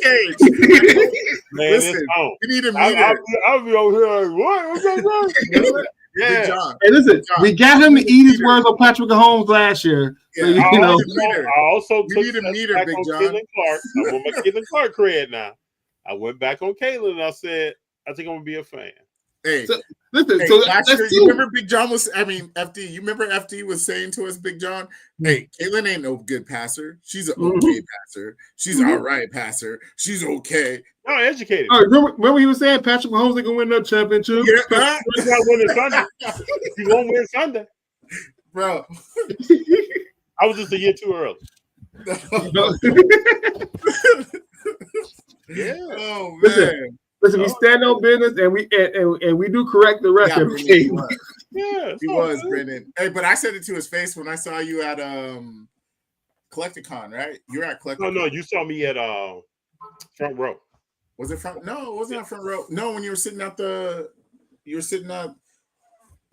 table. I think you were working at the. I don't know if you were selling or you're sitting with some buddies at the table. At Collecticon? Yeah, it was at Collecticon. It was in LA. I try to move with Shake, man. Yeah, it could have been. Yeah, it was at Collecticon, and I told you, I was like, bro, she's an elite passer. You're like, I don't know, I need to see it. I need to see it. Where are her cars at now? Huh? Where are her cars at? Are they doing well? The pro unis are still. I mean, they're all moving, but the pro unis are.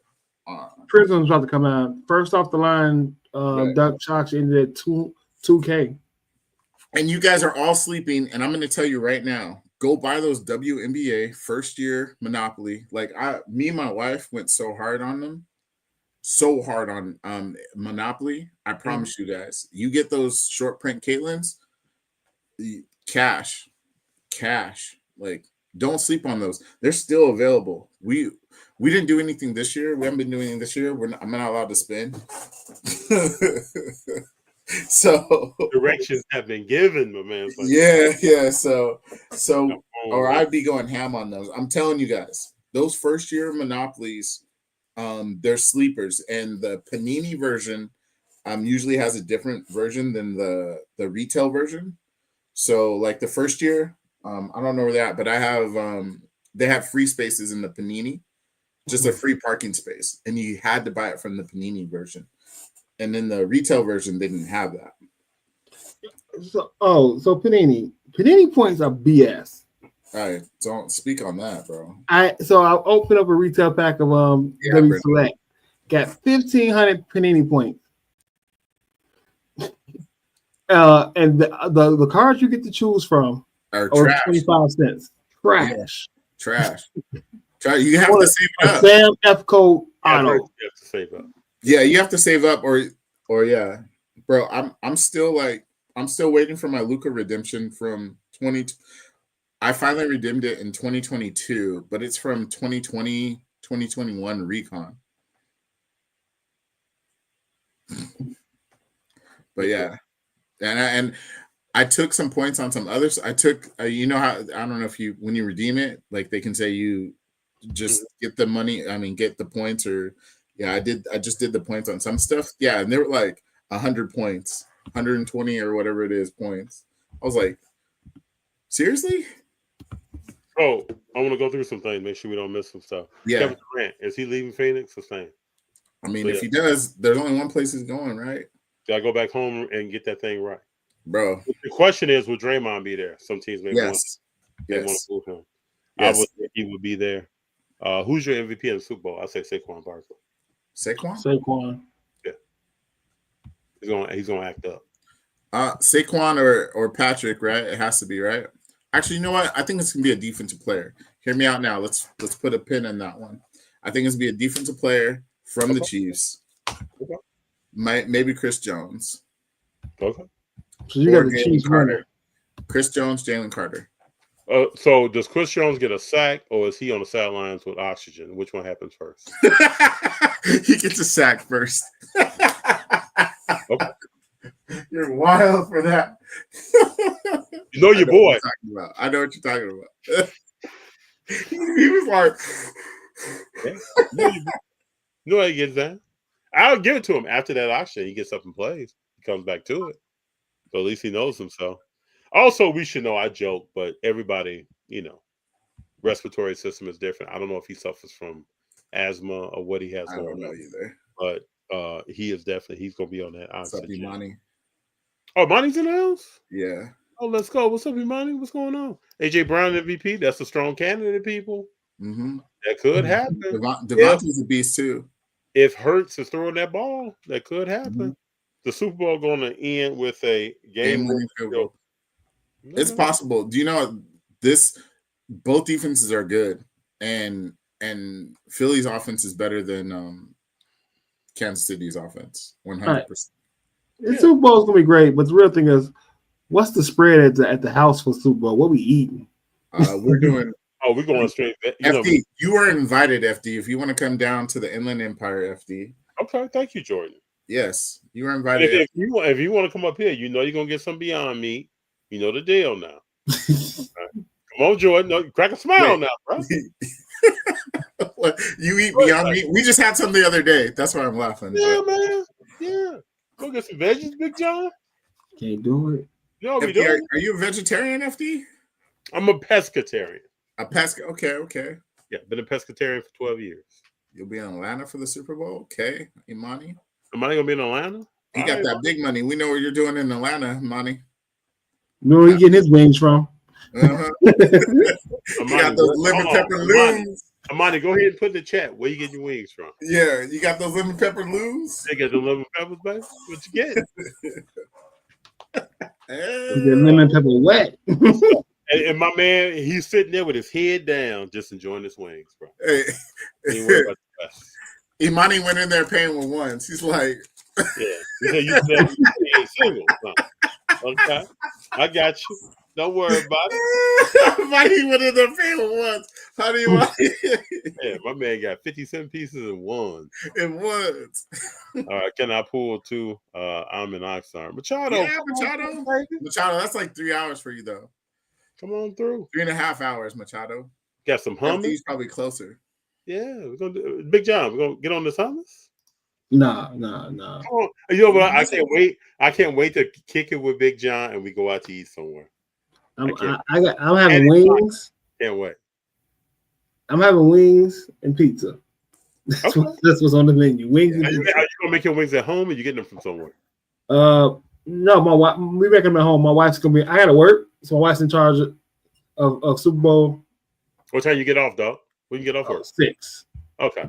No, I can't. I just can't pre-cook. Can't get the grill fired up, but I'm gonna be there for the game. Okay. Yeah, you'll be right there.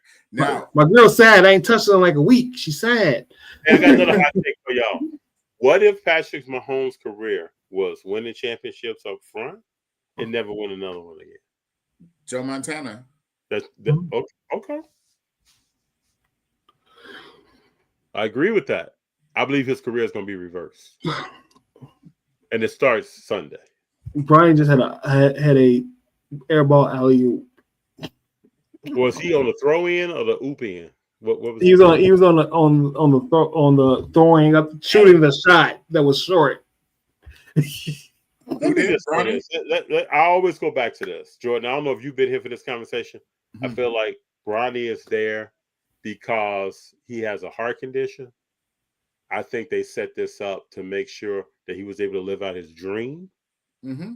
And so yeah, he's not on the level to be in the NBA right now. I think everybody knows that. It wouldn't surprise me. The G League, so that's the only reason I disagree with you. And if you can play in the G League, that doesn't mean you can't play in the NBA. It means you're not you're not a starter, but you could be the 15th man on the bench like they used to have back in the day. Yeah, but if you're LeBron James and your son says, "Dad, I always wanted to play in the NBA," yeah, you're gonna play in the NBA. Yeah, you're gonna be there. Yeah.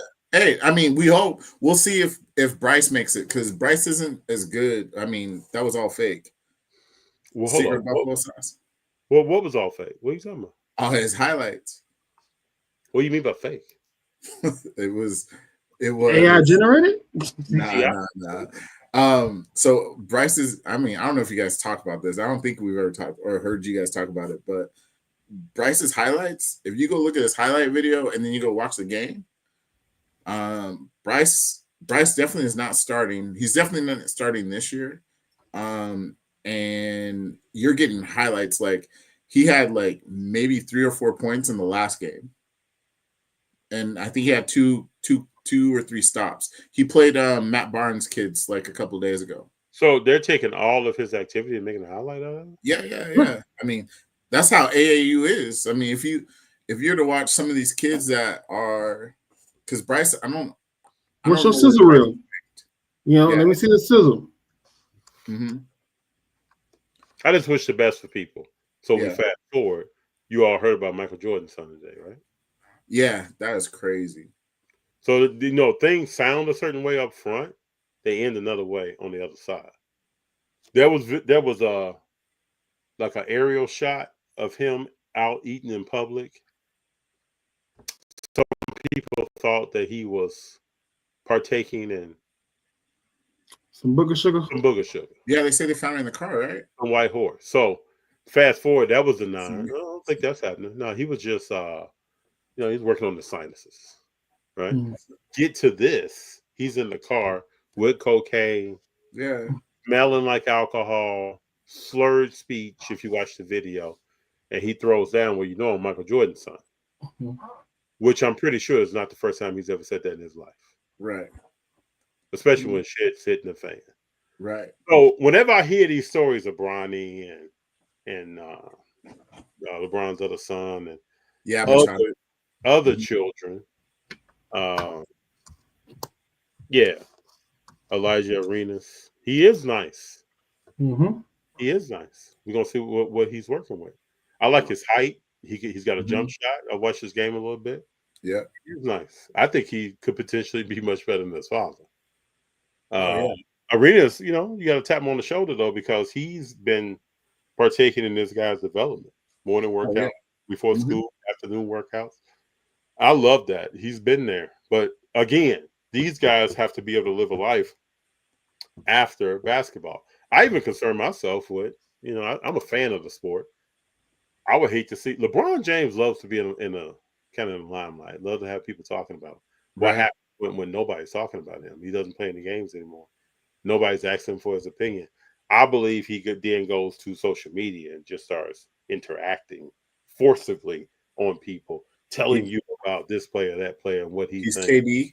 Yeah, KD went with the burner phone. LeBron's going to take it. In the face. If Dwayne Wade can be an owner, LeBron will be an owner somewhere. Yeah, but Dwayne Wade is like a 3% owner.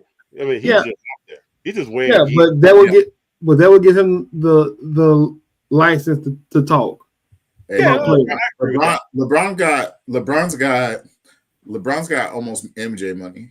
So almost MJ money. So I think he's a little bit more than Dwayne. I mean, he's a lot more than Dwayne Wade money. You know what I'm saying? Like grand scheme of things. So, and I don't know if it's true, but if they really are trying to get a team into Vegas, he's just doing what Tom Brady did. Tom Brady gave the blueprint, right?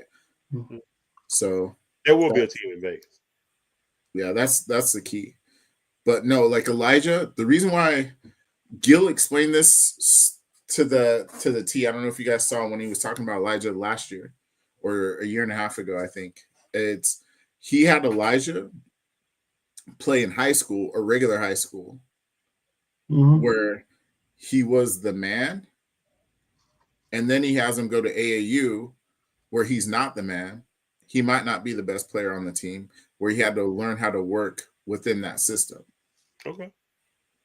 Where most guys, they're always the man. They switch from AAU team until they're the top dog. They're not learning anything. And then when they get put in with these better players, they look average. Where now Elijah is looking above average. He actually looks like he can play. Okay. Let me go to this Machado comment. Let me make sure I take a picture of this. Which one? Nobody beating Mahomes unless their name's a Brady. Oh, yeah.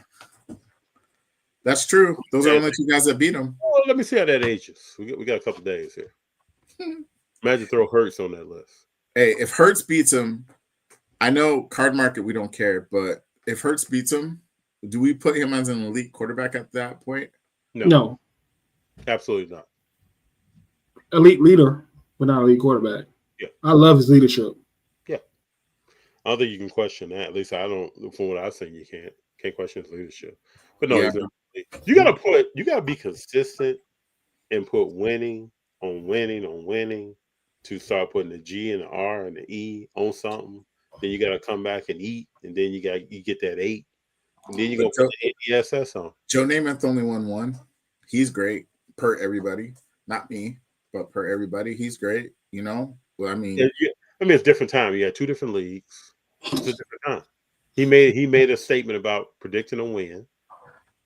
He was also, which players missed today, he had a marketing program going. Mm-hmm. He was the sexiest man in the NFL. Yeah. Walking around in mink coats and doing all kind of stuff. Joe Namath was already you talking about Allen Iverson. Joe Namath was putting a swag on this thing back in 69, 70, 71. Oh, yeah. So he had that also. He wasn't Terry Bradshaw. Again, put a mic in front of Joe Namath. Put a mic in front of Terry Bradshaw. 2 different people. And it's the same. Joe Namath get butts in seats. Yeah. Seats. He looks good. He's bringing females out to watch the game. He's putting modern day stuff was going on back then. Oh, yeah, for sure. Terry Bradshaw was handing off to Franco Harris. I know, throwing to Lynn Swan every 115 yards game. Yeah, I was gonna say throwing every 6 play, every 10 plays, he got 1 pass. Yeah, totally different. And in the way Joe Namath dropped back and threw the ball, it was an elegance to it. And this is what I think modern day sports in general is missing: the showmanship, the charismatic person, the leadership. We don't see that in these players. We really don't see that. I don't think we've ever talked about this, and I think I've put this in the chat. is that one of the biggest things that goes across all sports, primarily football, is there are no old dogs in this sport. An old dog is 25, 28, 30. And when we were watching basketball, you had Otis Thorpe, Oak, you had, even John Starks. I mean, I could just go on and on, Dan Marley, Tom Chambers. Isaiah Stewart don't give you Charles Oakley vibes? Nah, what I'm saying though is notice how every other game he's pointing at somebody. Yeah, I know. Go ahead, Jordan. No, I'm just saying, like, we don't have vets, and they want to know why the league is bad. It's because you don't have older guys playing to keep the league or keep the game true. What up? I tell you when that changed. That changed when Iguodala went to Morant, and they didn't respect Iguodala. When he went to the Grizzlies, and they didn't want him on the team, they wouldn't listen to him, and they weren't trying to have a vet presence. That's when the change. All these young basketball players did not respect the players like that didn't have a ring yet, but had longevity in the league, former number one picks. Like Rose had a tough time connecting with Ja Morant until the gun incident. Think about that.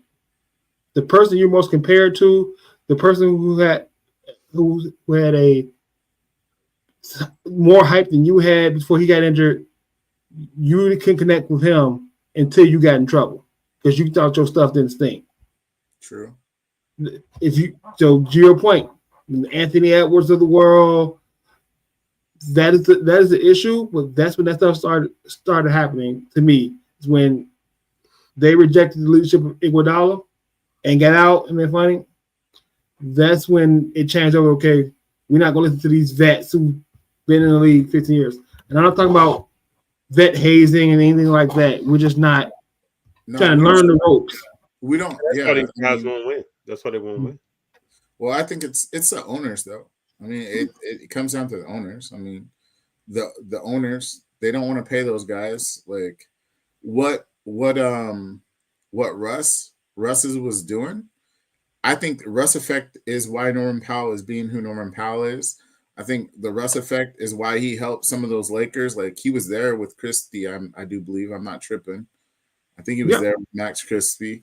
Like I think all like them having Russ on that team helped them become better players. You see it in Denver. You see it where there's some older cats that are coming off the bench. You can see where the team is different.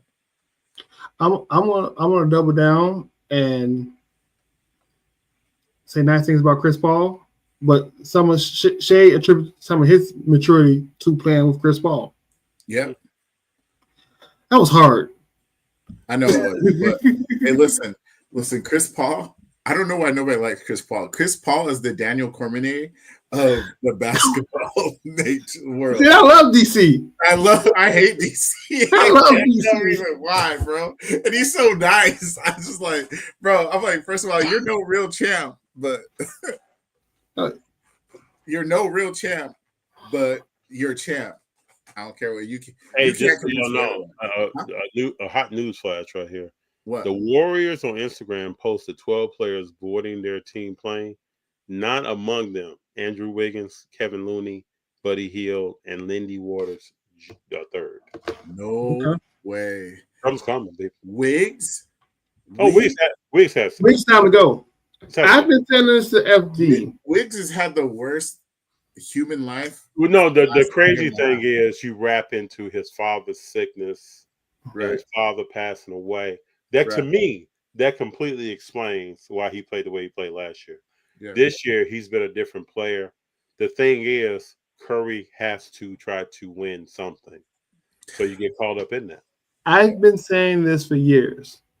The small forward position in Golden State's offense is the most important position because you have to be a two-way, and it's only a 3-year stint for that player who's in that starting role. It wears you out. Yeah.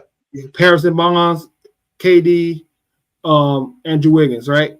when they have a dominant small forward who can get buckets on their own and play and be the two-way player, they're almost unbeatable. Yes. When they don't, it's a struggle. Yeah, so it's time to move Wiggins. I think it is time. I think Harrison Barnes left selfishly. I don't think Harrison. He did, but it was still time to move him. I don't think so. I mean, well, he was moved because of KD coming in. Yeah, he was moved because KD. He went to Sacramento. Yeah, he went to Sac. Yeah, but KD came in. He wasn't the piece to be Cleveland again. No, his time. He became the weaker link.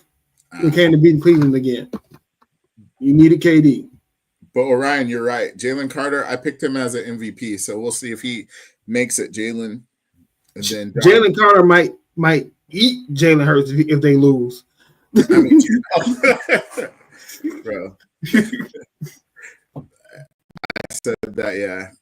And then Machado. Nobody cares that the Lakers beat the Clippers. You saw FD. Yeah, it really doesn't matter.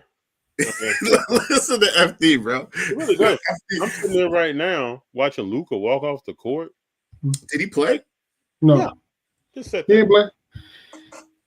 He's walking very slowly. I mean, I don't know why, but it really doesn't matter. Bro, I'm telling you, man, that kid, bro, you just got your heart broken by the love of your life.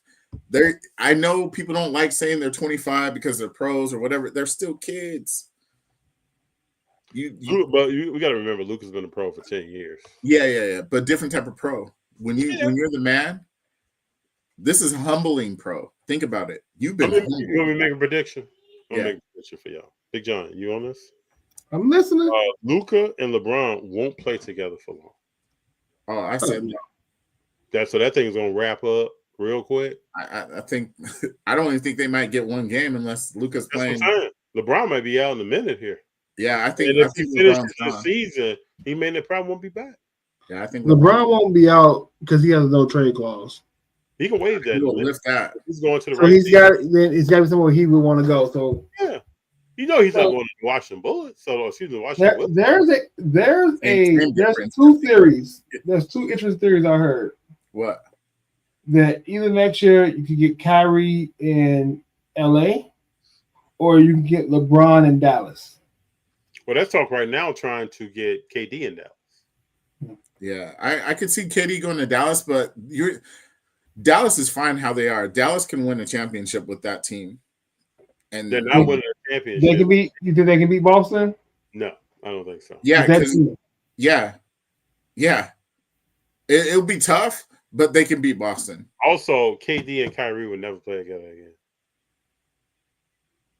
I would hope that man had enough of empty promises. He almost threw his career away following that dude to Brooklyn. Mm-hmm. Hey, Brendan, I hope he retired at 60. I hope he plays with Bryce. That is like one of my I'm not mad at the Balls dad. I'm not mad at LeBron. I'm not mad at Gilbert. I'm not mad at any of these dads that are trying to get these kids. I'm not mad at the Brown guys from in the NFL. Their parents put them on the track to be great. I would be mad if LeBron stays to play with Bryce and is still making $50-60 million at 43 years old. Yeah. That would annoy me. Yeah, that would annoy me. Hey, I just say this. Don't get out of his pockets. If you want to pay with Bryce, just go to your local gym. Shoot. You stupid FD. FD. Well, I'm tired of this. Machado, I'm sorry for FD praying on the downfall of your Lakers. No, I'm not praying on the downfall. I'm just tired of it. He's just mad. His Golden State Warriors aren't in the news like the Lakers are. But don't worry. Curry will win 5 before LeBron. Don't worry. The Golden State Warriors are going to come through. FD's going to be happy. We're going to hear FD talking nice about the Warriors. We might even see a good post about the Lakers on FD's Instagram. Hey, you might wake up tomorrow with some impressive news about what Golden State's going. Hey, but Jordan, you're being way too optimistic. Okay? What I've come to learn is that FD has no problem being the villain. Amen. FD be like, it's the truth. Y'all gonna get mad. It's the truth. No, FD, it's not the truth. You said that FD said that what we just say whatever and be like, FD be standing on some business and Yeah. be like, Yeah, we'll stand on be 10 some toes wild down. business, FD. FD, you standing on some Hey, wild I business. told people years ago, watch Luka. He's suspect. Man, FD, you don't know what you're talking about. And this is another thing about the hobby. I want to get to this. I don't hate on. You say I'm a BBL Charles Barkley. That's messed up. Messed up, boy.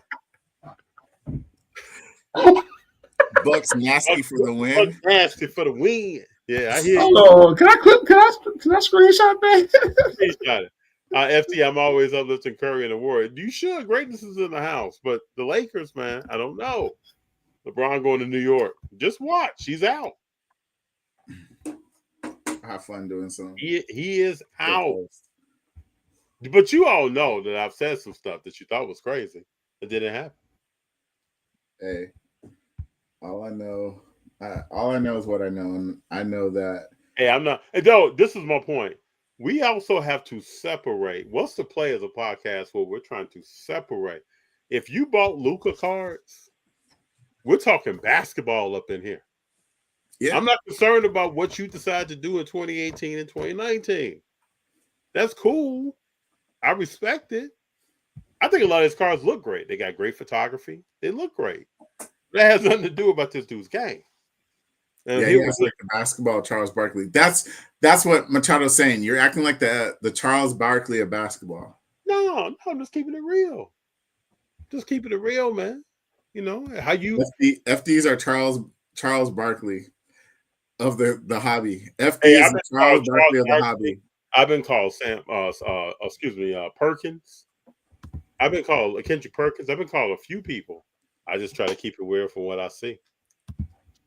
And I haven't been way off. I don't get way off. LP, LeBron's not going to New York because he ain't playing 40 minutes a game. That's the only reason.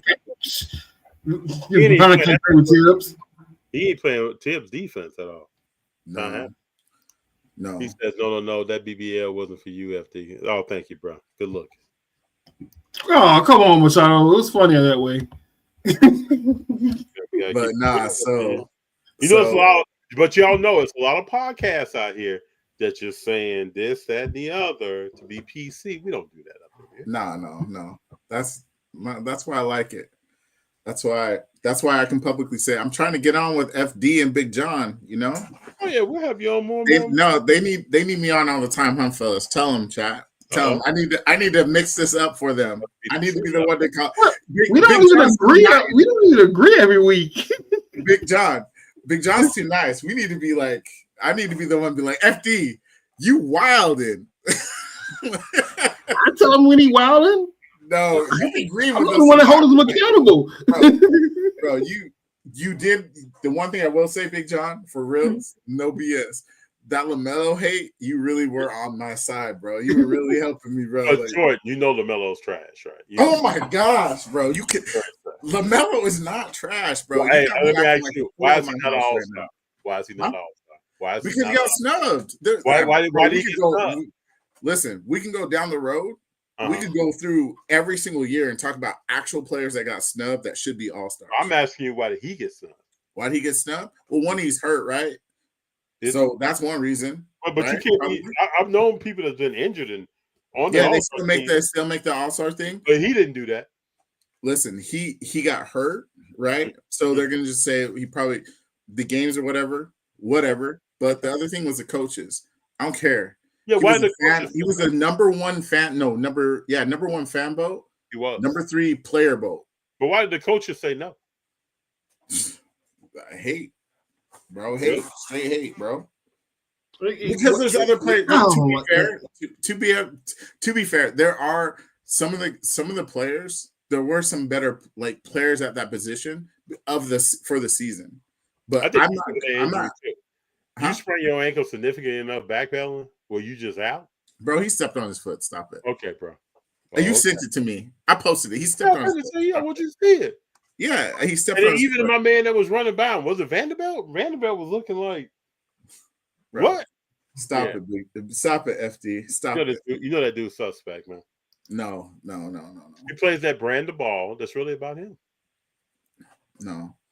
They let him play like that. Melo, they allow Melo to play like that. If Melo wasn't allowed to play like that, then he wouldn't play like that. I'm just saying, but what do you want to do as a player? He's playing with who he's playing with. Everybody loves him, and it's like they hang out. It's because he's playing with an AAU team. Yeah, bro. That's cool. So you play like that when you playing with an AAU. Who's the vet on Charlotte? Grant Williams. And how old is Grant Williams? That's what I'm saying. He's a clown. And he's a clown. So the Dallas got rid of him. No sweat on you, Grant Williams. Still trying to get you. Big Jon, you're saying if you're playing with Grant Williams and he's a clown, you play like LaMelo. Didn't Grant Williams get traded because he was chirping at Luka and making fun of Luka and wearing Jason Tatum shoes? Mm-hmm. So that's your vet, and we just talking about how not having a vet presence. LaMelo gets to play the way LaMelo wants to play. LP says he has a low basketball IQ. So Seth Curry is probably the vet, the actual vet. Seth Curry is the actual vet. And when has Seth Curry ever show leadership skills on the team? Nah. He's you got Josh Green, Seth Curry. Oh, he's got leadership in his DM. Grant Williams as the real vets of the team. So that's all I'm saying. That's the fact. But we're going back to LaMelo Ball. You saying all this about other people. What about LaMelo Ball? No, I'm just saying LaMelo Ball has done nothing wrong. He's just not on a team. Like if Miles Bridges didn't mess up like an idiot, if he could have kept his head on straight and made better decisions, they'd be in a better place. Brandon Miller's good, but he got hurt. But he's hurt. He's hurt, right?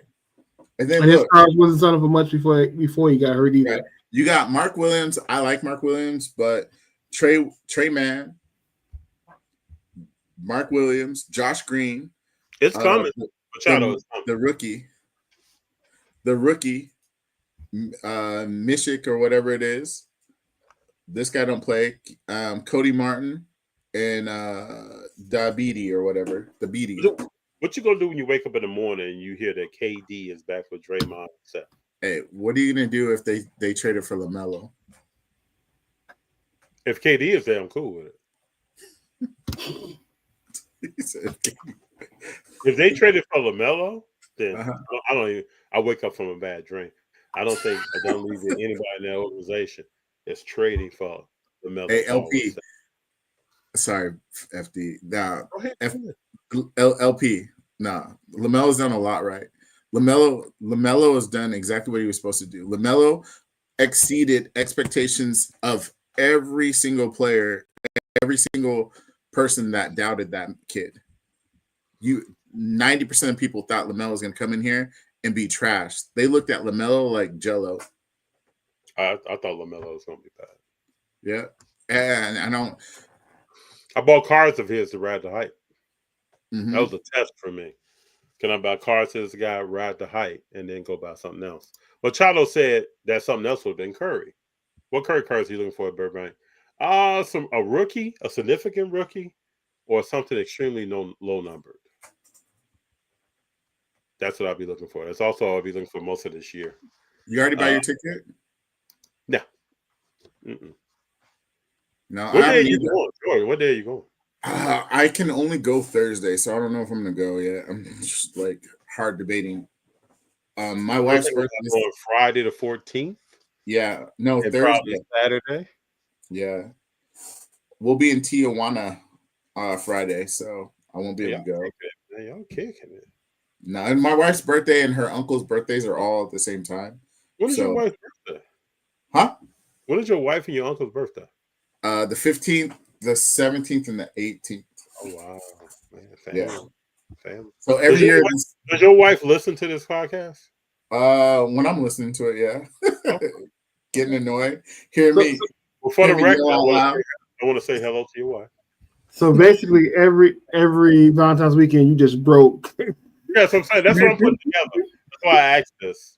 So you just have to box every Valentine's Day. Yeah. Okay. But you got to be. I mean, yeah, that's what you got to celebrate. Valentine's birthday, you got to do it big twice in a row. Yeah. Valentine's birthday. Yeah, those are Funkos. Those are Funkos. Those are Funkos. Funkos. Do I collect Jordan? I have one Jordan card that I really like. I want more. I want more over time. I don't think I have enough Jordan. I feel like I should have more. But, I think everybody feels that way. Yeah, Jordans are expensive, as we know. So but I need to get something at some point. Right. I think. I'm trying to build my. I've been starting low with Jordan and just kind of grading up, but it's hard. I picked up some Supermans last week at a card show, so at a card store, or Jordans, just to have. Bro, I did a 90 show on. I did a 90 show on the Whatnot, and I couldn't move the Jordans like I thought they would be moving. I mean, like these were like legit ones. Like I got some numbered Jordans. I had some good inserts. I was just like, bro, like sometimes the crowd, sometimes people, I just don't think they understand. Like it just blows me away. But the child asked about the start date. Yes, sir. Still have that card. I don't see that card going anywhere. No, you can't move that. You gotta move that unless it's an emergency. It's a true gem BGS, all subgrades 9.5. Oh yeah. Yeah, you can't move that. The only thing you could do is, hey, at PSA, can you put this in a 10 for me real quick? Yeah, I could probably. Maybe that's something to do for Burbank. Have a look at it, check it out. Yeah, that'd be the only thing that you could possibly do on that to make it the value change. Yeah, they do that at Burbank. That's a good move, Jordan. See if I can come up. Yeah, you definitely would come up on that. But because they don't value the 9.5, even though it's valuable, they don't value the 9.5 as much anymore, which is like, I don't know. This world is weird. Like when I got back into the hobby, I never worried about grading. Obviously, nobody really did, right? But like once I started understanding everything and just seeing how it was going, I was like, y'all really believe all this stuff? I was like, this don't make any sense. Oh, it's true. That's true if you sit down and think about it. Mm-hmm. Yeah. It don't make any sense. Like it is illogical all the way across the board. Like this ain't worth nothing. This ain't worth nothing but $2, $3. But I put this in a plastic thing that somebody said that was a 10. Now it's worth $40. But in our society though, we have so many stamps in our society.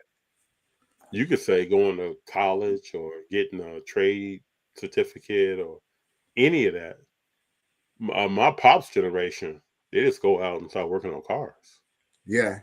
They're not worried about, and everybody in the community in the towns like nearby knows what kind of work this person does and what prices they charge.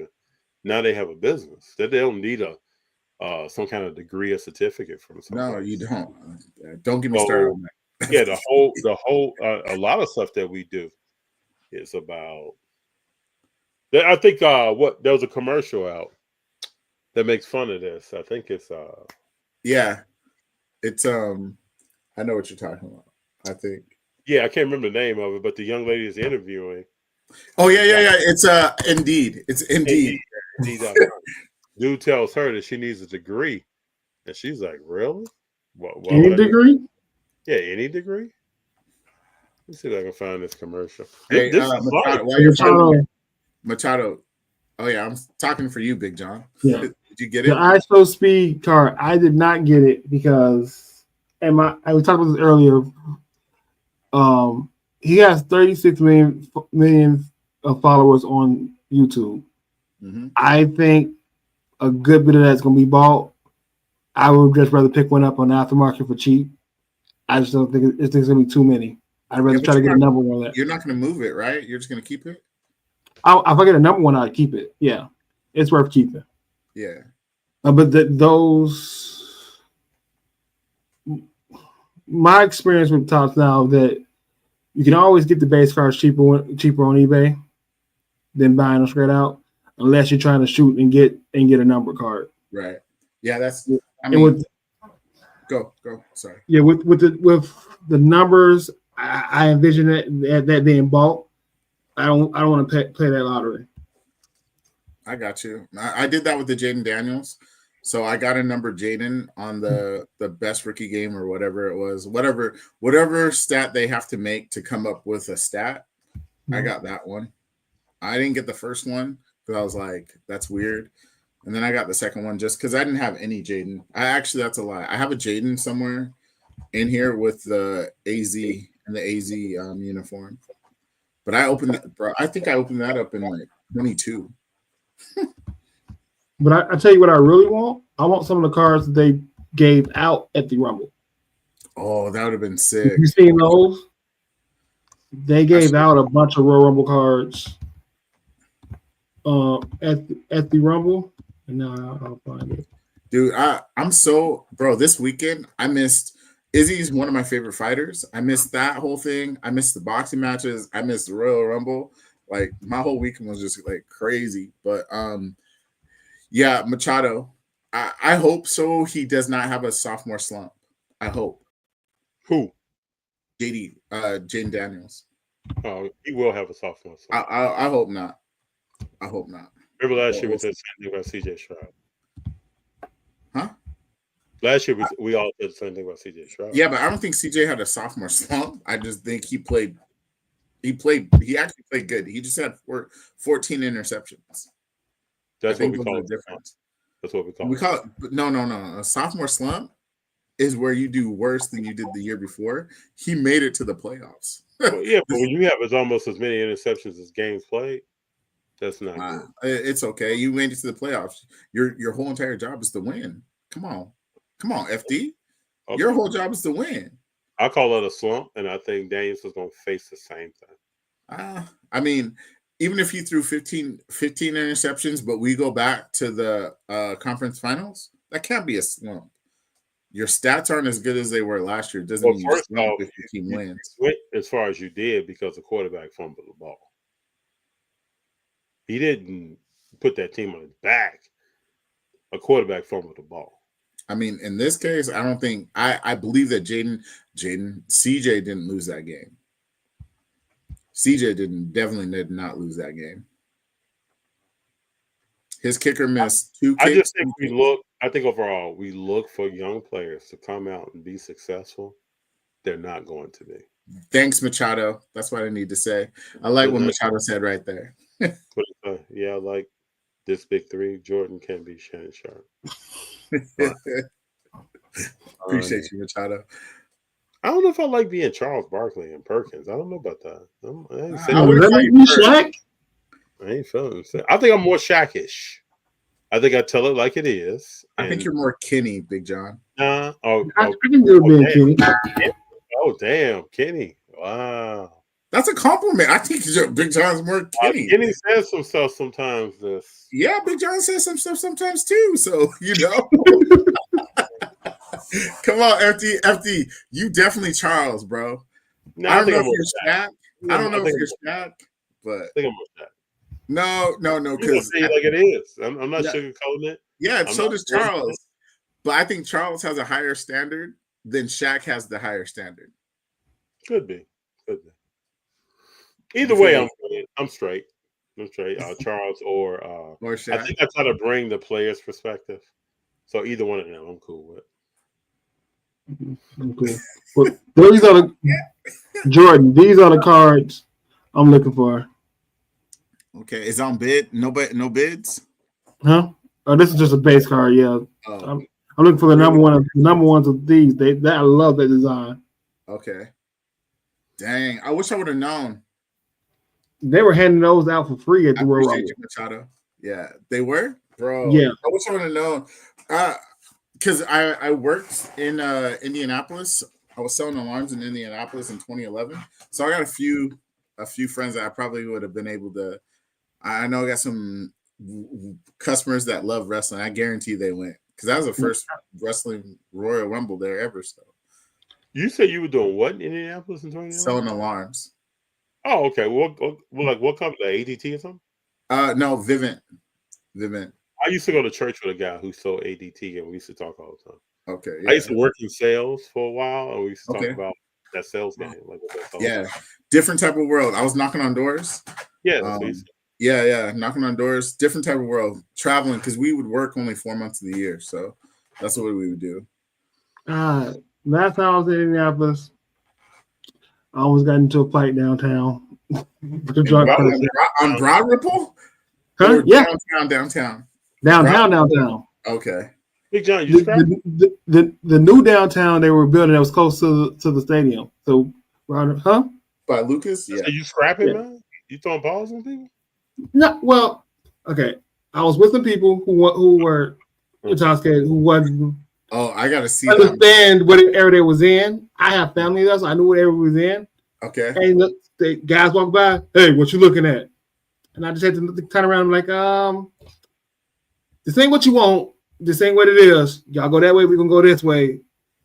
And you had a quick little stare down, and then it was mutual agreed. We're gonna go our separate ways. Somebody hit you with, "What are you looking at?" Oh yeah. Wow, I've never heard that. I was walking with an RVP and a VP. I've never heard anybody, a grown person, say, "What are you looking at?" Hey, he does, Brendan. He does. What's the All-State voice? My man from oh boy, I think he passed away. Did he pass away? I thought he did. I don't want to speak on his name like that, but I thought he did. I think he's still alive, bro. I think he's still alive. My man from Wait and Exhale? Yeah. From Love and Basketball? Yeah, I think he's still alive. The husband that got done dirty, but tried to do dirty, yeah. Hey, yeah. So that was the craziest thing about Love and Basketball. He didn't look like a basketball player, and his son damn sure didn't look like a basketball player. Gibson? I mean, why did I say Gibson? Diggs? Yeah, Diggs, damn sure. The way he walks and shit, man, you're not a basketball player, bro. No. Omar Epps? Yeah, Omar Epps, man. Now, him in the movie with LL Cool J? Oh, the one where he go on the cover, deep cover? Deep cover. Yeah. Is it deep cover? I think it's deep cover.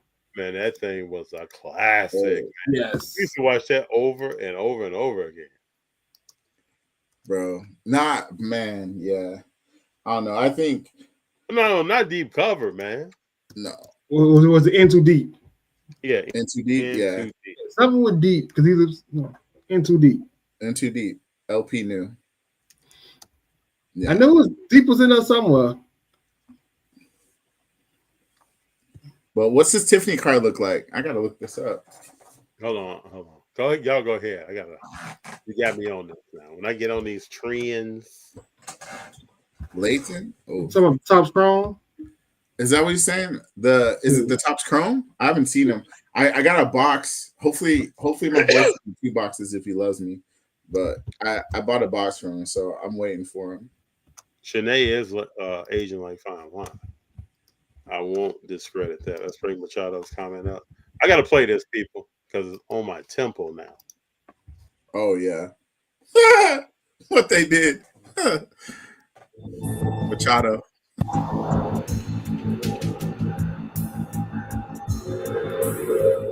So this freak gonna tell me she know this dude. So I'm like, where'd you meet him from? So she gonna be on some old. He bought a friend of my family. You know what I mean? What? So I'm like busted. She said, yeah, that motherfucker cop fooled everybody. Yeah. Talking about you without a doubt, the pick that brought him down, man. Nah, you a cop, Jay? What you think? I think you know the answer to that, clown. But God, she got to be telling the truth. I mean, why she just gonna lie like that? Sound she got to be telling the truth. Just like I said, bro. But you believe in everything these tramps out here talking? Nope. Huh? So then what you talking about, man? Put my man on. You know all these bras wanted with the weight. What's up with all of that, man? I don't know what nobody want. What? When you knew this bitch? For a few weeks. Matter of fact, bring the bitch down here, man. Dog. I ain't bringing her nowhere. Fuck that. Bring that bitch down here, dog. Out of here, Jay. See me smack around the fucking room. Then you ask her if I'm a fucking cop. What you mean what it mean to you? You vouching for the bitch? I ain't vouching for shit. We here right now. Whoa. I'll tell you what. Don't even worry about it, Jay. You talking? Don't worry about it, man. Hey, Yo, she messing up my money, dog. She messing up my business with you, dog. She ain't messing up so then what the fuck is you talking about? Whoa. Calm down, cowboy. Don't be screaming in my motherfucking office, dog. Relax. Yeah. Before the wire. Mm-hmm. Before Classic. all this show. Classic. Yeah, what's the play after dark, Machado? Yeah. Hey. Classic. Hey. I mean, if we get on movie trends, like I love Into Deep. I love that. Do you know Casino is my favorite movie in the whole entire Casino? world? Yeah, I love Casino. I love Casino, bro. What Dead President? Yeah, Dead President was good. Yeah. Dead Presidents. I don't know. I don't think you guys. Well, you guys couldn't have talked about it, and I don't think you guys said anything on Sunday about it. At least I didn't hear. I hate to be this person, but what do you guys think about Backyard? Oh, we talked about it on Sunday. I gave a quick. You want me to give you my quick synopsis? Yeah, it's almost day one. They don't, Machado. To Big Jon. Nothing's gonna happen with that. I think they intentionally toe the line to get people to watch. They say wild stuff because it's entertaining to most folks. Right. He said something probably a little bit too much that day. Somebody will tell him most likely to still toe the line and not say what you said. Come close, but not that close, and keep making these dollars. And that's what it's gonna be. So from the get-go, I told Big Jon this like that night or the next morning or something. I can appreciate, and I don't want to downplay people feeling a certain way and making videos about it. I think everybody should speak their mind when it comes to something and things are going on, but it's not going to stop the train that's moving. No. So, yeah, my sentiment is terrible. I'm not supporting Whatnot at this moment right now. That's how I feel. Choose to spend my dollars. I'm not spending on that platform. What came out of it? They suspended his account and they're not going to make a statement about it. But so his account is not that account though. Right. It's not the account that's making dollar bills. No. Yeah. So we did something, and we checked the box. Now, Backyard Break is over 40% of their revenue. Yeah. From what I've surmised, listening to different people talk about it, and they just had a round of funding and an evaluation right before this happened. How can you go back to your investor and say you're going to suspend somebody who makes your platform that much money after they gave you X amount of dollars? Now, I'm a person, I don't do anything on Whatnot. I just look at business decisions. I look at things to say what's probably about to happen here. Excuse me. And that was what I was deducing. I haven't even been on Whatnot. I haven't logged in. Right. I know in the future I had planned to, but I haven't even logged into that. So I just look at something for what it is. And then I think about what's the ramifications of what people are talking about. Right. Well, what do you think? Let me say, huh? Their branded repacks are still on GameStop's website.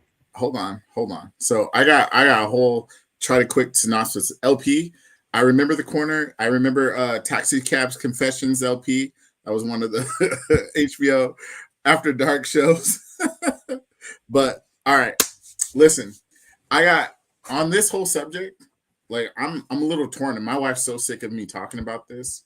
Like so sick of me talking about this. Look, comments wrong.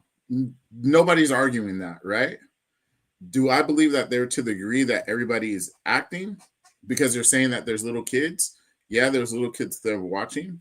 But if we put this into the actual context of what goes on in the world, if you play Fortnite, if you play Call of Duty, just those two games, you have, if not worse, crazier stuff that's being said. So I don't like the fact that you use the kids as that because yes, kids shouldn't hear that, and we're not arguing that. That's not the argument about that. But don't use that as the like this is how it's supposed to be because your kid or you were on Call of Duty cussing kids out, cussing people out, saying all sorts of stuff. Okay? So like that part, like it drives me nuts, right? And then don't use it as it's offending you for somebody else. I'm with it. Don't use it for that being to offend somebody else. Like you don't know if that person's offended. They'll tell you if they're offended. What's up, Big Jon? I respect your position. I think the underlying thing is it was wrong thing to say, right? I'm not even done. So yeah, like it's wrong. It was way wrong. And I don't know if you guys saw what Cage said. I haven't posted it yet, but Cage, like if you look at what Cage said, he said it just like a parent would say to their kid, like, bro, you made a mistake. Would you ever want somebody to do that to you or however it is? Right? Like you wouldn't want that to happen to you, right? Yeah, you wouldn't. Okay. We're going to leave it here and we're going to move on from the situation. You're not going to get rid of your kid because they make you're not going to get rid of a kid. Whoever, Brendan said the topless. I was like, what? You're not going to get rid of your kid because they make the mistake, right? I don't like how they use like this as like, oh, they've just been bad. And they bring up something from 5 years ago. It should have been a problem the day before. But that's the problem. It's a series of bad behavior that go unpunished. I mean, he's a series of bad. Not what he did on Friday. Not what he did. No. He's over 21. He's not a kid. I mean, he's not a kid. Big Jon, Jordan. Big Jon. We are three black males. Mm-hmm. Big Jon, and this is where I'm at. At 21, you ain't a kid no more. Hey, listen, this is where I'm at with it, though. I'm like I said, what he did was wrong, but I'm saying what he did 5 years ago should have been a problem the day before. Should have been the problem. Do you feel? I agree, but this is a series. For me, this is a pattern of behavior that goes unpunished with this company on your platform. It's not punish the company for bad behavior, but it's not the company though. You got to remember because. He's the owner of the company. He's a co-owner of the company. Doesn't matter and the only reason I say it doesn't matter is because if you so if Michael Rubin said the same thing, you think the board of directors are not gonna get him out? Like you can defend it or defend him. I'm saying whatnot is not backyard breaks. So you got to remember. Yes, but you break on my platform and you consistently break my code of conduct, and they consistently do not punish them for it. But hold on. We've seen people. I don't know anything of that. Haven't they got accused of stealing cards? Well, they didn't get accused. What they did was they promised whoever won the pack, they promised that they get the free pack, and they were like, "Well, we can't give this away because it's $100,000." Yeah, but you probably get great. But other people have stolen cards, not giving away the stuff they're supposed to give away, and they got kicked off the platform. Hold on. So if you're not going to hold them to the same standard, Big Jon, I'm not arguing with you. Okay. I'm agreeing with you. I'm in agreement with you, Big Jon. I'm just you got to understand though. You can't get mad at Whatnot for what an employee does. You can be mad at Whatnot and be like, "Hey, I'm not going to go there," but you're still going to go to Walmart if the Walmart employee still does something wrong. No, you might not go to that Walmart, but you're going to go. No, I won't. And if you won't, that's fine. Okay. I'm not. Right now, would I go back to Whatnot? Maybe. Whereas right now, my decision is not to break the platform. I don't have options. At the end of the day, though. Right. I have options to speak with my money. Anywhere I have options to speak with my money. So whether it's Walmart, Target, if I don't get, I can go shop other places. The same thing as Walmart is in CVS. Big Jon, what you're saying is the point. The foundation of all of this is dollars. Right. So I'm coming from a perspective of someone I spend zero time on Whatnot. Right. I'm also like Big Jon. If I go someplace and something's not right, I'll stop. I mean, you can ask my family this. I stopped going to the whole chain. See, and everybody's when different. Fanatics gave me bad customer service, and it took me 3 days to get my Fanatics Collect account correct. Mm-hmm. Right, it took me 3 months to buy something. That's only because I wanted it as a good price. I just got into my first break on Fanatics Live, and I had a Fanatics Live account since it's been open to Android. Because I preferred to break on Whatnot. I prefer to come to your room and Whatnot, spend money with you. I prefer to come to other people's rooms and Whatnot and spend money with them. Right. But when I see each scandal, what not scandal, and these other rooms get punished, but this one big breaker, no matter how many times he breaks the rules, does not get punished. Okay, I see the game we playing. I'm going to choose to spend money elsewhere, and I don't care whatever anybody else choose to spend their money. This is my decision. But that's not the problem, and that's where I'm trying to say, Big Jon, that's not the problem. I understand where you're coming from. Why? They're allowing them to continue to do things wrong. They're showing favoritism. They're showing favoritism. His track record, probably. I don't know. The only thing I know that they did wrong, that was like a big thing. Where there's smoke, there's fire. That is true, Brendan. But in this, so you don't remember the early scandals of the claims of them being racist on their channel. You don't remember. You don't remember stuff I was one of my friends, so I can say like I've been with them. I've been there, but I've seen one of my friends win a big card. They fly them out to Florida and they paid for everything and have them come back. And this was like 2020. But as any major breaker with the type of money they have would have done with the type of card that they won. They didn't do anything special that any other big breaker wouldn't have done.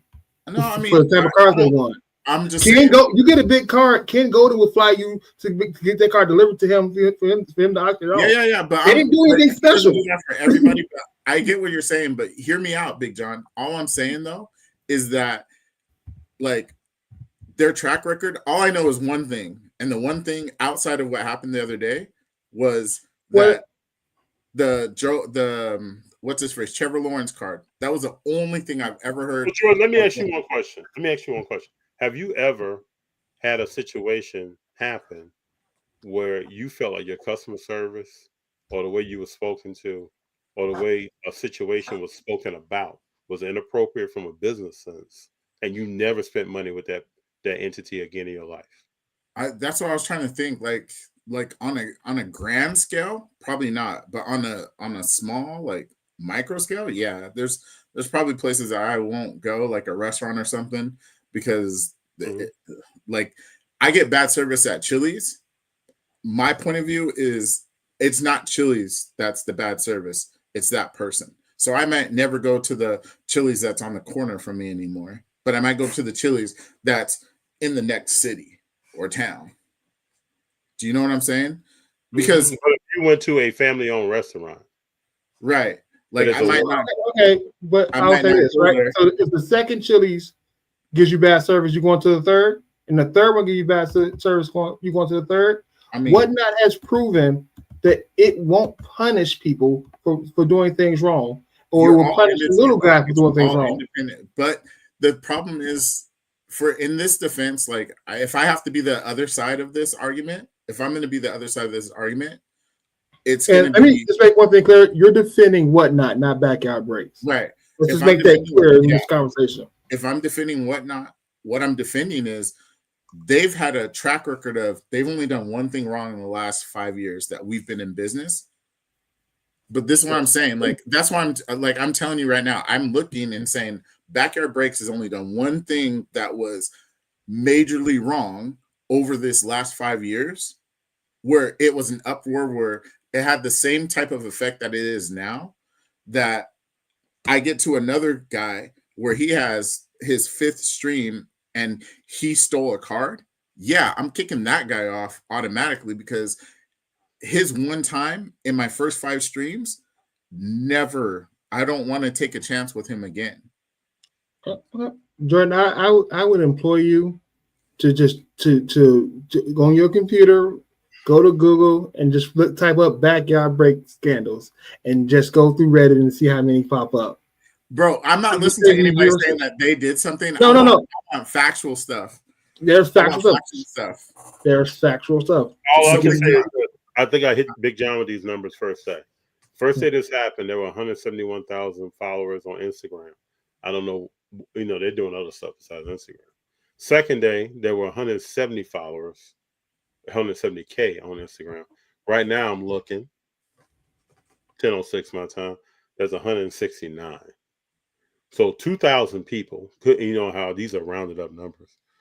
Somewhere around 2,000 people said, I'm not about that. Right. That's Because all. And I'm just looking at numbers. And it's one person. It's one person that's the problem in this scenario. It's not the business. But when that one person is the owner of the business, I understand. The owner of the business cultivates the culture. If he was felt good enough to say that on camera, what is he saying behind the scenes? And also, George, you're a fan of the Washington Commanders. You know what just went down there. Listen, we're the world. Yeah, I look at it probably at a bigger scope. Hey, let's put it this way. Hey, FD, you had me right on cue. I'm Mr. Positivity. I'm optimist. I'm Mr. Optimist. But I also look at the world as if I look at the world in my square, my circle, my square, whatever, as the opportunity. Like, is this something that's a habitual habit? Like, if I see this week after week, is this a habitual habit? If you make a mistake, Big Jon, do I hold you accountable for everything else that's ever happened? I understand where you're coming from. I understand where you're coming from. So this is the problem with this conversation. I have two girls. So it's not like, I don't know if you guys heard. So for me, I have no young daughters. I have a daughter that's 27 years old. Yeah, I only have one young daughter. I don't care if I had no daughters. I don't care if I had no children. Right. Because I knew FD and how I rode way before Junior was born. Right. Way before I was around any children. I used to mentor a kid in South Central. It's not going down, bro. Right. And that's the nuanced. I want you to understand, like me as a youth leader, I would never allow something crazy like that. You know what if somebody said that one time with you as a youth leader? I'm still gonna forgive them because it depends on what their track record was, right? If they just talk, because if nobody wants to admit it, they're just talking how they talk, and they're just being funny in their own way. I don't think it's funny. You don't think it's funny. FD don't think it's funny. Brendan doesn't think it's funny. But I think there's two different things in my mind. You said I will forgive them. I'm talking about where dollars are about to be spent. But for me, like I stopped going to backyard long ago, and it wasn't because they did anything wrong. I guess if in technical schemes, yeah, they did stuff wrong, but it's not like they did something wrong like thievery or something like that. They just turned into where they feel like they're a money pit, and I'm not going to spend my money where they feel like they're a money pit. They don't care about the people. Like, that's why I stopped going there. But I don't have no ill will. But to be devil's advocate, again, we go back to the numbers. 171,000 Instagram follows first day, 170 the second, 169 sorry, a day. Brendan. There are thousands of people who are still doing their thing, despite what's been said or whatever else. So, Jordan, there will be more people that probably are thinking like you or similar to you than people who are like, I'm not spending dollars over there anymore. And at the end of the day, this whole platform is based upon dollars. Yeah. So if people can individually make a profit or win the gamble of the break, they will do that with backyard breaks. And it's a private situation. Nobody has to know. One could even argue that some of the people who have said things about backyard breaks since then have been breaking with backyard breaks. I personally think some of the stuff that people are saying, unfortunately, is try to get them, the backyard people, to their platform or their person. Yeah. And I mean, you're just taking advantage. And there's also going to be other breakers that are hated on that have nothing to do with this because they're breakers. Yeah. And there's people not trying to make the main thing. And talk about fanatics, talk about Jeff Wilson, Panini. Right. And that's not the main thing, in my opinion. But to each their own. Big Jon, I love you, Big Jon. Big Jon, we're cool, Big Jon. We're cool to each their own. Big Jon. Big Jon's gonna fight me, FD. I'm not fighting nobody. I choose to spend my dollars the way I want to spend my dollars. Hey, you're not gonna come into my room now, so I'm not gonna see you no more, huh? I've not been on when I like the last time I was in your room because I accidentally hit a notification. Like by the way, I was talking about you and you're a jerk, man. Yeah, that's just how I feel. Like I'm gonna come back at some point because I haven't deleted the app. But as right now, that's how I feel. That's the stance I want to take. All right. Come visit me on DibDit. Download District. What? Download District. What is okay? Oh, you tell me about that later. But like I don't break on loop anymore because I don't break on drip live anymore. Like it's easy for me not to spend money on cards. This is an easy decision to make. Right. I feel you. No, but all I was saying, like in the grand scheme of things, I think we should always, Big John, you said it, keep the main thing the main thing. Mm-hmm. And instead of, I don't know,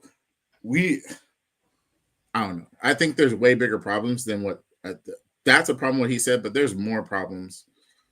There are way more problems. Grand scheme, more because unfortunately, I think people. I mean, honestly, I don't think people care, and I just put them together like it's like Call of Duty chat room. If you've ever been to a Call of Duty chat room, and if you guys in the chat have never been in a Call of Duty chat room, just YouTube Call of Duty chat room. Oh, I know. It will pop up. Go to Reddit. Like, I promise you guys.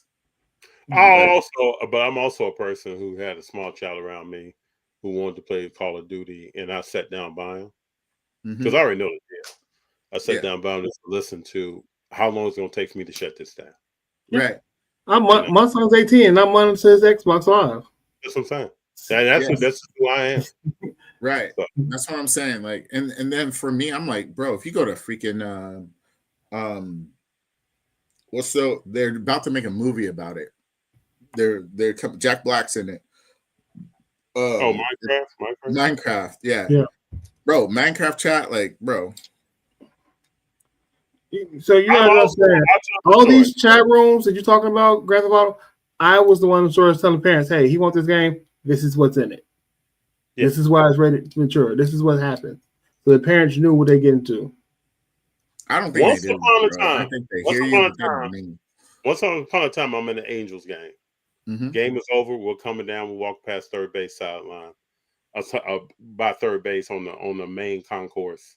There's a guy telling a story, really drunk, cursing up a storm. Right? I'm with G. G is probably 9 years old. He's probably about the same age Junior is right now. And G is like, what does this do? We were like, we look at it. He's like, what is this dude talking about? I said, hold on, bro. Just hold on a second. I got to go holler at my man. Hold up. So I walk over to him, very cordial. I say, hey, man, let me holler at you right quick. He was like, well, what's going on? I said, you see that dude? See that little dude standing over there? He's like, yeah. I said, we're coming down, bro. We hear every word you're talking about. So now it's my job in the car on the way home. I got to de-splain you.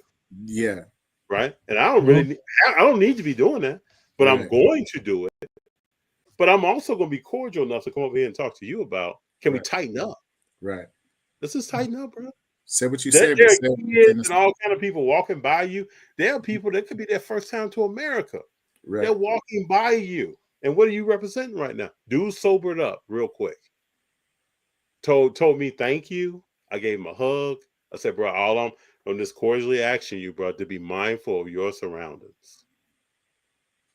So everybody is not. We're also talking about people who don't have children. Right.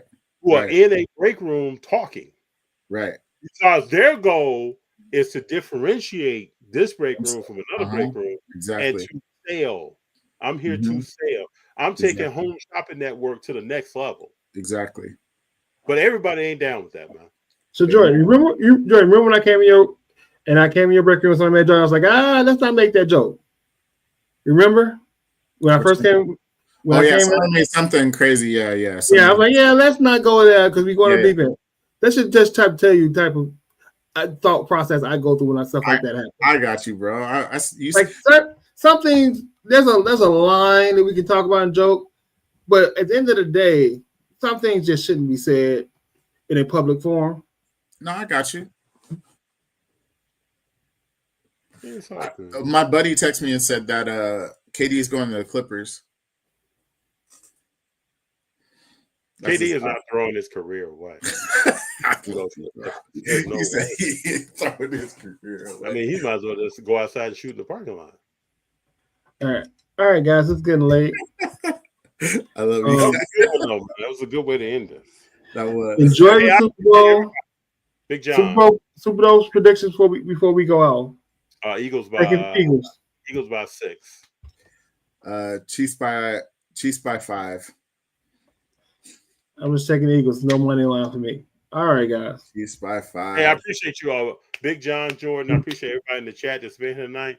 If you listen to this later and you get to this point, thank you for being here. All of you all make What's the Play what it is. I get excited every week to be on here. Yeah. Next Tuesday, we got a guest coming on that's a promoter of the show here in Connecticut. So it's going to have some good conversations. They got questions about how shows get started and how to keep a good show going. Let's have a good chat. Thank you guys as usual. Yep. Appreciate you guys. Thank you, Brendan. Thank you, Zerny. Appreciate y'all. Keep rolling, baby. Appreciate you, FD. Yes, sir.